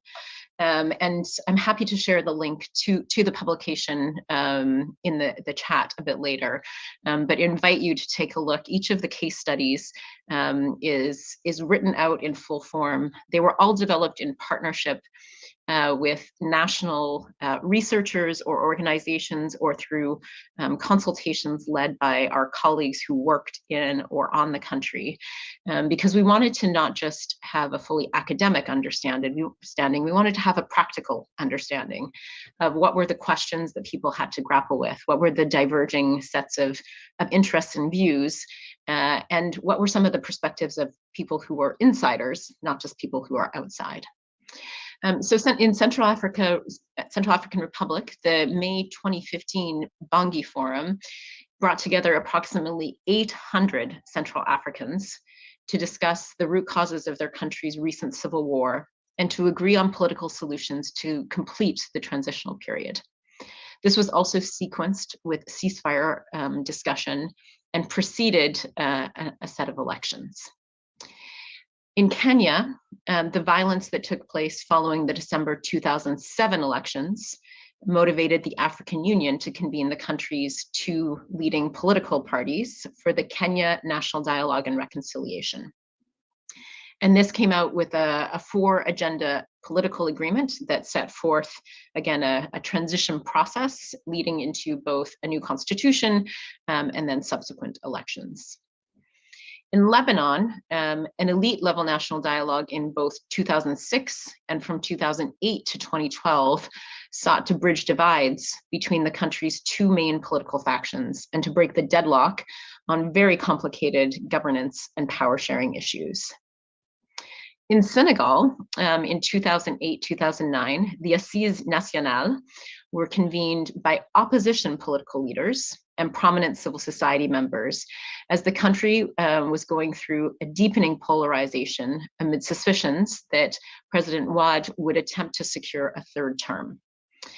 So it was not initiated by the government itself. It was initiated by political opposition groups, and in fact resulted in a charter that became the basis of the political platform for some of those opposition groups that ran together and subsequently became the government in those next elections. The last two, which are maybe the most, some of the most visible, Tunisia's National Dialogue was organized by 4 significant civil society organizations known as the Quartet, who received the 2016 Nobel Peace Prize for their work. The Quartet convened political party leaders who successfully selected a caretaker government, agreed on a constitution, sent it to the National Constituent Assembly for its approval, and set a timetable for elections. And finally, Yemen's National Dialogue Conference, which took place between 2013 and 2014, was initially established in the 2011 Gulf Cooperation Council Agreement that paved the way for President Saleh to leave power following the Arab Spring protests. Yemen's National Dialogue Conference convened 565 delegates in Sana'a for 10 months of deliberations, resulted in some 1,800 recommendations and resolutions. And as we all know, unfortunately, did not manage to resolve or get agreement on some of those core issues, and that the country has remained in serious both political, military conflict and humanitarian crisis with some of those very complicated outstanding issues. So just with that very quick walkthrough of 6 different experiences of national dialogue in the last decade and a half, you can see that these dialogues range broadly on the number of delegates, the degree of inclusion, the intensity of the violence that took place before the national dialogue itself, or even continued while the national dialogue was taking place. They also range very broadly in terms of international involvement. So you can see that in the case of the Yemen National Dialogue, there was significant international involvement, both from the region and from the broader international community. In Senegal, the Assises Nationales was entirely financed by Senegalese. It was chaired by a prominent member who had served as the head of UNESCO, a Senegalese leader, and was really nationally led and owned. The dialogues also ranged considerably in terms of sequencing and the relationship of the national dialogue to other steps in a peace agreement or the transition. And we look particularly at questions about ceasefires and cessation of hostilities, the question of constitutional arrangements. Does the national dialogue make decisions that then are binding on a future constitution, or do they set forward options for that? And where they fit in terms of an election process itself. So maybe let me just spend a few minutes on some of the core considerations and the pillars that we really look at in the publication. I'll draw your attention to the last chapter, which we wanted this to be really accessible and usable for practitioners, people who are thinking about and grappling with the dilemmas and decisions around national dialogue. And so the last chapter is actually organized in a way that looks across these various dimensions that I'll touch on and sets forward a set of questions for consideration. And we're not trying to take the lazy way out there. We really do see that the fundamental decision-making about the shape and form and the timing and the size and the agenda and public participation and decision-making in the national dialogue is something that needs to be negotiated and discussed among those who are leading it and who will be most impacted by the outcomes of the dialogue. So I'll run through these very briefly, just to outline and hope that we can have a chance to continue the conversation. So the first dimension that we looked at was the context and the purpose. And so this maybe seems to go without saying, but the context in which the dialogue starts influences its design. Another way of saying that is there is no way to take off the shelf what a national dialogue process needs to look like without understanding what has driven the conflict or the violence in the country, what objective the national dialogue seeks to answer and to achieve, And what are the particular dynamics that will shape the dialogue over time? And so some of the questions that we've seen that people have to grapple with is the context ripe for a dialogue? Is there a ceasefire? Have stakeholder groups demonstrated a genuine commitment? Are there preconditions for participation? Can those be met without alienating other groups? A very fundamental question: what problem is the national dialogue aiming to solve? In the case of Tunisia, there was a very specific 4-point agenda that had to be agreed. In Kenya, it was clear that there needed to be an agreement to end the violence, facilitate humanitarian access, and develop a roadmap going forward for the country's broader transition. In Yemen, the question was incredibly broad, thinking about both addressing crimes of the past and developing a roadmap forward and informing constitution making. But this is a very fundamental and early question that I think needs to be answered. And finally, what is the relationship between the dialogue and a peace process, if there is a separate peace process? And how would those processes intersect at different points? The second dimension that we looked at and we drew out across all of the 6 case studies was establishment and mandate. And so the mandate of a national dialogue could be anchored in both a formal agreement or an informal agreement. There could be international involvement or without international involvement. So for example, the Lebanese national dialogues actually had their mandates from different sources. So same country, but different sources. As I mentioned earlier, in Yemen, the mandate came initially from the Gulf Cooperation Council Initiative. In Central African Republic, the Bangui Forum was the 3rd phase in the peace process that had been led by the Economic Community of Central African States, ECOWAS. As I mentioned earlier, in Kenya, the mandate came from the African Union and the Peace and Security Council mandate that was received. Sometimes we get a little bit caught up in legal mandates, and these are absolutely important questions, as any of the lawyers who are part of this conversation will tell you. We also wanted to talk about mandate in terms of political mandate. And so some of the questions that I think are important to consider are the necessary stakeholders involved in negotiating the mandate? If not, can their ideas and their concerns and their interests be brought in over time? There are several cases where there are groups, including in the Yemen National Dialogue and even in Senegal, who were not willing to participate early on, but there were quiet conversations that allowed their concerns to be brought into the negotiations themselves. Another question to consider is whether the mandate leverages the necessary international engagement and can also help to buffer from unconstructive engagement from those outside of the country. If a dialogue has a mandate domestically from the country itself, is that seen as sufficiently neutral? If not, is it possible to mitigate that question by the selection of a preparatory committee or a facilitation team? And then finally, does the roadmap include commitments and structures to ensure that the dialogue outcomes are carried forward and implemented? I'll come back to that at the very end. But one of the things that we saw as being incredibly important is an understanding and commitment at the beginning, at the very establishment of the national dialogue, about what the outcomes would do, what they would hold in terms of power and source and credibility, and how they would carry forward. The third dimension that we look at it relates to the preparatory phase. I think when we say national dialogue, everybody imagines a very large conference, either under a tent or under a tree or in a big hotel or convention center. And I think there's less attention and visibility about all of the quiet steps that need to take place leading up to that. And there are preparatory aspects that are political in terms of the actual negotiations. So in the case of Tunisia, there was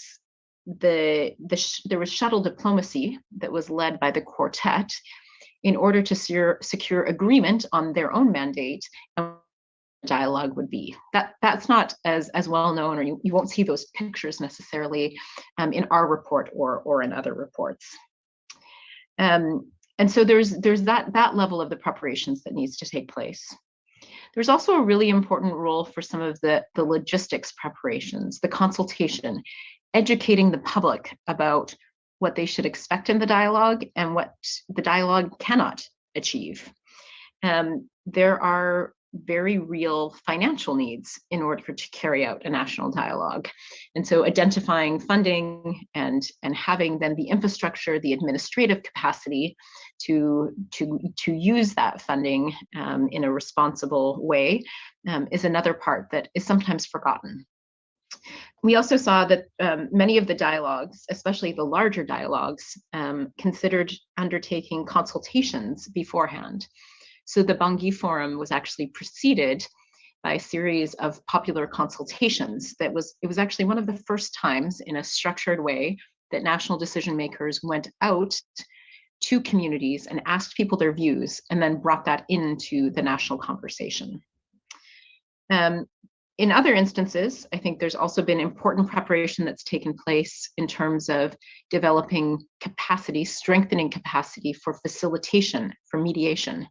So imagine that you get either 8 or 500 people into a room to talk about some of the most dividing, polarizing, painful issues for countries and communities and individuals. There needs to be preparation and planning to know how to facilitate that conversation and how to carry it forward. So in many ways, the way that the preparatory phase takes place, the time that's invested in that is an absolutely critical investment leading into the dialogue process itself. So the fourth dimension that we looked at is the agenda. Often when we say national dialogue, people imagine a lot of delegates who tackle quite a broad, open, extensive agenda. And what we saw in our case studies is that it really ranged. As I said before, Tunisia and Kenya had relatively delineated specific agenda items that were negotiated beforehand and agreed. In the case of Yemen, the dialogue was very wide-ranging. And so this is a conversation and a decision that each country has to undertake. Next, we looked at the question of delegates. And as I mentioned before, the dialogues that we looked at ranged from 8 people with 2 4-person negotiating teams in Kenya to the size of the Yemen National Dialogue Forum, which was over 500 people. And again, this is an instance where understanding the objective of the dialogue, the importance of thinking through different tables and opportunities for participation requires significant consideration, likely consultation, and at some stage negotiation between those who are in political power. There's often a belief that there can be a trade-off between the size and the efficiency. So with a large number of delegates, it's hard to make decisions quickly. But with a smaller number of delegates, it's much harder to reflect the diverse and often diverging views that exist. So what we found is that often in larger dialogues, there's a need to structure the conversation differently, to have subcommittees or smaller discussion groups that are based on thematic issues. This was very much the case in Yemen, also in Senegal, whereas in the smaller ones, everybody involved participates in each of the conversations. The next dimension that we looked at was the question of public participation. And I think this is another one where sometimes the idea of national dialogue, people imagine that everybody will have a seat at the table. And we often make the mistake of assuming that there is one table. And what we've seen is that public participation can look quite different in different instances. So in the case of Kenya, with, again, small negotiating team, it was really the mediators who took the responsibility of consulting with civil society and bringing their perspectives into the discussion and the negotiations. There weren't direct opportunities for broader conversation and participation in the negotiations themselves. In the case of the Bangui Forum, as I mentioned, there were a series of popular consultations that took place beforehand. There was also regular briefing that came out of the dialogue process itself. And in Yemen, there were several initiatives that took place to hold parallel conversations that were then fed to the delegates to bring into the National Dialogue Conference, the formal proceedings. There were also civic education campaigns that took place, regular press briefings. And in other dialogues, there have even been a set of responsibilities articulated for the delegates to go back to their constituency, whether that's a geographic, a political, or some other social or political group, to both update and hear the perspective of those who are not sitting in the room, but have a view and concern with what the outcome would look like. The next aspect that we looked at was the question of structure and decision-making.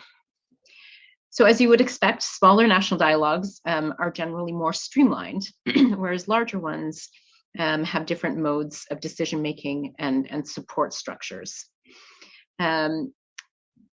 So what we found in all of this is that, so for example, if we look at Yemen with the 565 delegates, there were 9 different subcommittees that made recommendations and sent them to the plenary for approval. At both levels, a 90% vote was required for decisions to be taken. If this was not possible, then there were issues that were sent to what was called the consensus committee, which would deliberate on the range of views and propose a solution. And then the consensus proposal could be passed by 75% of the plenary. Now, I don't expect that you would remember all of these details, but just to say that with a large national dialogue, there's a need to have smaller venues to identify clear deadlock-breaking mechanisms and to have predictable rules of decision-making. With a smaller national dialogue, there still needs to be agreement on how decisions will be made and channels if agreement cannot be reached. But this is something that also needs to be developed and designed. Often this is done as part of the preparatory phase and then put into practice and very often adapted as needed over time.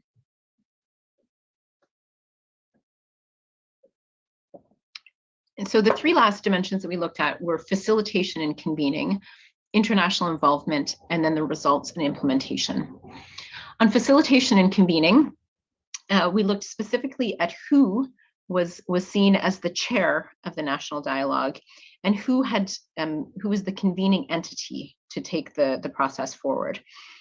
We saw that the majority were national in nature. So in Tunisia, the Quartet; in Senegal, the former UNESCO Director General, who is a respected Senegalese; in Yemen, the President Hadi, the interim and then subsequently elected president.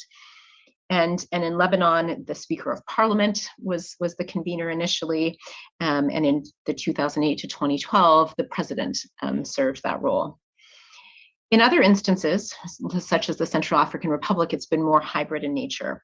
And so for Central African Republic's Bangui Forum, the UN Special Representative worked jointly with 2 national vice chairs. And this was seen as really necessary to give the weight of international involvement and to address some of the polarization that existed and balance out the different interests. And then in Kenya, it was very much the AU panel of eminent African personalities who were the conveners. But the question of facilitation goes beyond just the chair or the actual entity that's convening. It also includes how specific subcommittee conversations will be managed. And I would draw your attention to Lebanon as particularly interesting here, because I think there was an effort to ensure that people who had developed professional facilitation skills were present and were helping to facilitate those complicated and difficult conversations. This was also the case in Yemen. And so some of the early decisions that have to be made in preparations is what are those resources that are needed? What is the expertise that's needed in the room, both on topics, as well as how to have the conversation, how to reach agreement, or how to resolve when agreement can't be reached. In terms of international involvement and influence, the level of international support varies across the dialogues that we looked at. In Tunisia, the formal international involvement was minimal, but certainly regional dynamics played into the decision for the dialogue to be held. And the diplomatic community remained very active in supporting the work of the quartet. In Kenya, Central African Republic, and Yemen, the national dialogues would not likely have taken place without heavy international involvement.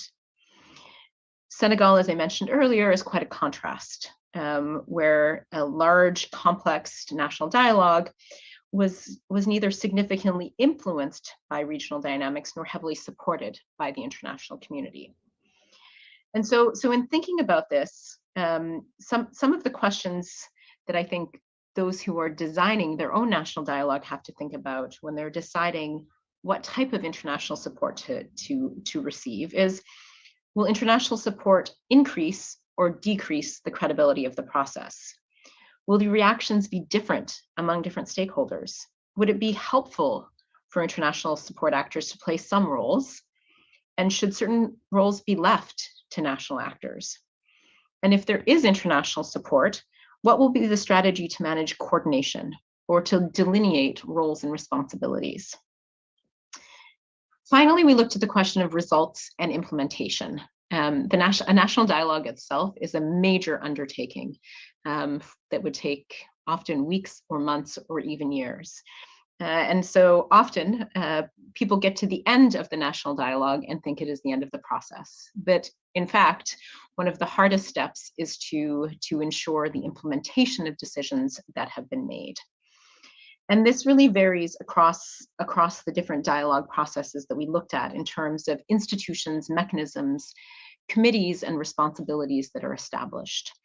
And I think one of the most important lessons that we see in here is that having clarity, having institutional responsibility, and also forging mechanisms to sustain political momentum and support, whether it's from political leadership or pressure from civil society on implementation of the dialogue's agreements is absolutely critical. So let me just end by drawing out a few quick points and recognizing that national dialogues and their design provoke some real dilemmas. One dilemma relates to inclusion and who is part of the dialogue process itself. Often the very essence of the tensions and the conflicts and crisis in a country is a question of inclusion or exclusion.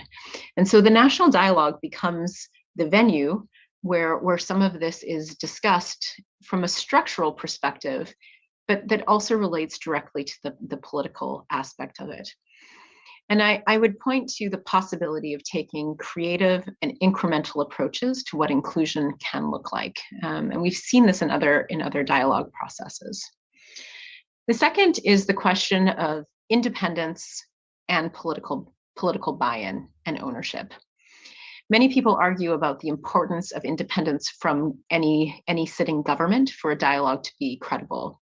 At the same time, a dialogue needs to have commitment by a sitting government as a key party to be successful in going forward. And so this is really a balance that I think, as we looked across the 6 case studies, has to be calibrated over time. There's a dilemma about the scope and depth of what the dialogue will take on. And then there is a core challenge of navigating the preparation, the actual dialogue itself, the follow-up and the follow-through. And so from the work that we've done, both in this research and some of the advising and the accompaniment of national dialogue processes, we know that understanding and matching the circumstance that gave rise to the need for the dialogue with an appropriately tailored approach is perhaps the most fundamental foundation that gives the greatest chance of success for a national dialogue. We also know that setting realistic objectives matters. We know that monitoring and analyzing the dynamics of the conflict over time and adapting the process design as needed is absolutely critical. setting a roadmap and sticking to it will not necessarily result in success, because we know that conflicts change over time. We know that dynamics externally change over time, and the dialogue has to adapt to those as well. We saw that the ability to seize opportunities to give all groups, including those previously excluded, a real voice in the discussion, in decisions, and implementation is a key factor. And that after the conclusion, ensuring follow through so that a seat in the national dialogue translates into inclusion in society and governance, not necessarily government, but in governance, is incredibly important. Sometimes we get caught up on the importance of inclusion to have a seat at the table. But at the end of the day, the importance of inclusion is so that people feel that they are part of decision making, that their lives are better, that they see themselves in the future of the country. They see the lives and the future of their children in the future of the country.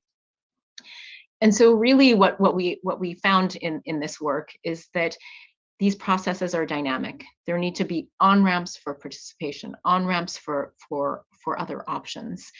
That the gaps, the sequencing are absolutely critical. And finally, what I'll say is that we know that from each of these 6 case studies, the national dialogue doesn't take place in a vacuum. Whether it succeed or not depends, at least in part, on other interconnected dialogues, consultations, negotiations, trust building that may happen before, during, or after the dialogue. It would be impossible for any one process to take on the weight of addressing the past, grappling with the current moment, and forging a path forward for the country. And so what we really saw is that the potential of national dialogues is maximized when they're considered as complements to other approaches in peace building and in negotiation and in security. And that a tailored architecture of transformative processes that could include national dialogue as part of it gives the greatest chance towards a step on the journey towards sustainable peace. So thank you for the interest. I will put the link of the publication in the chat here, and I welcome future conversations with the Oromo Studies Association and others as Ethiopia contemplates its step forward. Thank you so much. That's absolutely enlightening, as we will take this project very seriously to work on a national dialogue as a primary way to resolve the issue in the country. Thank you so much, Suzanne Stegan. We'll definitely re-engage you. We'll have scholars and experts read the research and maybe have a roundtable discussion in much more detailed way as to how we can initiate and push for national dialogue in the country. I thank you for taking our invitation in short notice and all the work that the USIP has done and continue to do for peace and stability. Thank you so much. Thank you. Thank you.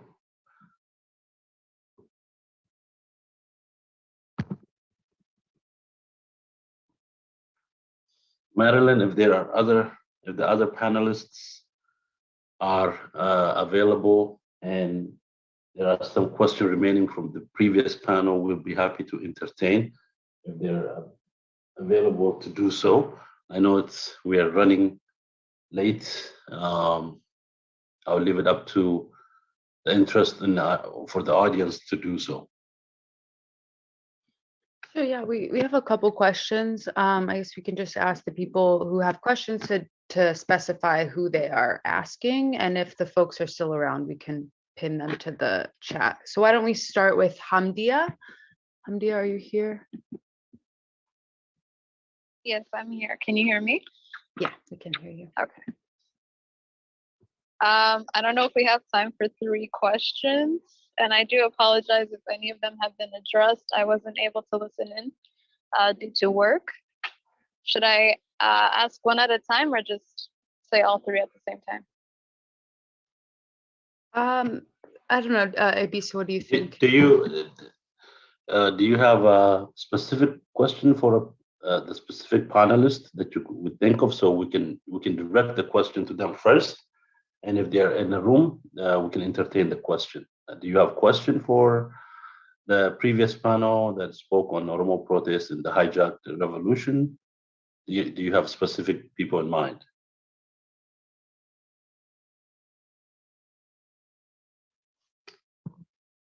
Because Sorry, first, it wasn't letting me unmute.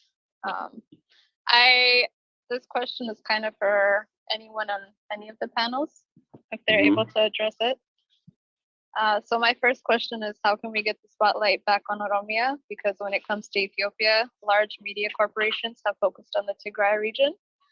We see lots of footage, pictures, and perspectives heard from that region. So what can we do to get that focus on Oromia on that scale?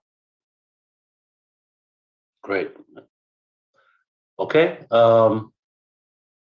This is more of an advocacy question. If Bonnie, Milkesa, or even Zagaye is in here, even Asaba, you guys could tackle this. This question was primarily for the advocacy yesterday, and I think I would advise the person who asked the question to look at the panel from yesterday. They went into detail and how effective communication could be used, and so there is some key information there that we have to utilize and use. But anybody here from the previous panel? Is Dr. Zagaye here?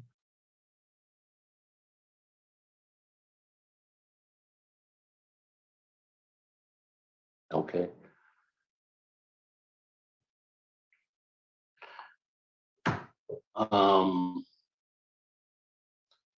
This is a valid question. I think it applies to all Oromo people and civil societies. And one of the work Osa is doing is, as you can see, is to reach out to organizations, international organizations, NGOs, and try to highlight Oromo issue. This is one way, but there are many ways. There are other civil societies that are undertaking their advocacy group that could do this kind of job. But I can understand your question. It requires much more effort and much more public attention. Thank you. Madeline? Sure, the next question is Hambisa. My question is to Dr. Milkesa. In your presentation, Dr. Milkesa, you said there were some signs that Abiy would turn to do what he would do now. So I think you quoted something that happened before April 2018. So my question is, if you're still free, we're open now. Why, knowing all the signs were indicating where he is heading to, the leaders in the Oromo OPDO allowed him to come forward, particularly Lama and his closest allies? Thank you. Is Dr. Milkesa in the room?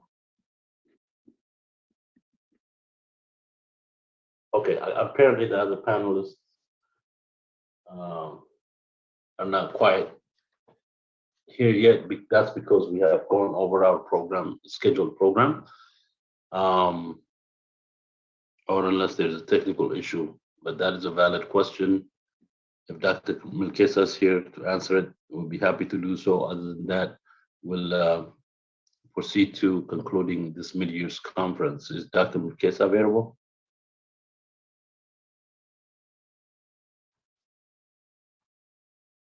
Someone is wanting to be admitted. Okay. All right. I think it's best to conclude because we have gone over our time for about an hour and a half. And I really want to thank everybody who had worked hard to make this mid-year conference successful, for coming together, and those presenters also who have accepted our invitation. and came on our platform to discuss some important issues that concerns the interest of Oromo. Looking ahead, we are planning an annual conference. Date and time will be released. It's going to be in-person conference unless the pandemic becomes really bad. And so in this conference, in the annual conference, we'll be focusing on not why, but how to achieve specific things that would empower the Oromo people. For that, we will release a call for paper early. We are asking serious thinkers, researchers to partake in this annual conference so that we can make a difference. We can begin to revive the Oromo civilization, re-empower the young generation, and assert democracy the way it should be. And so I thank everyone, and I call this 2020 mid-year conference to close. I thank everyone for participating, all who has helped us to get where we are. Thank you very much.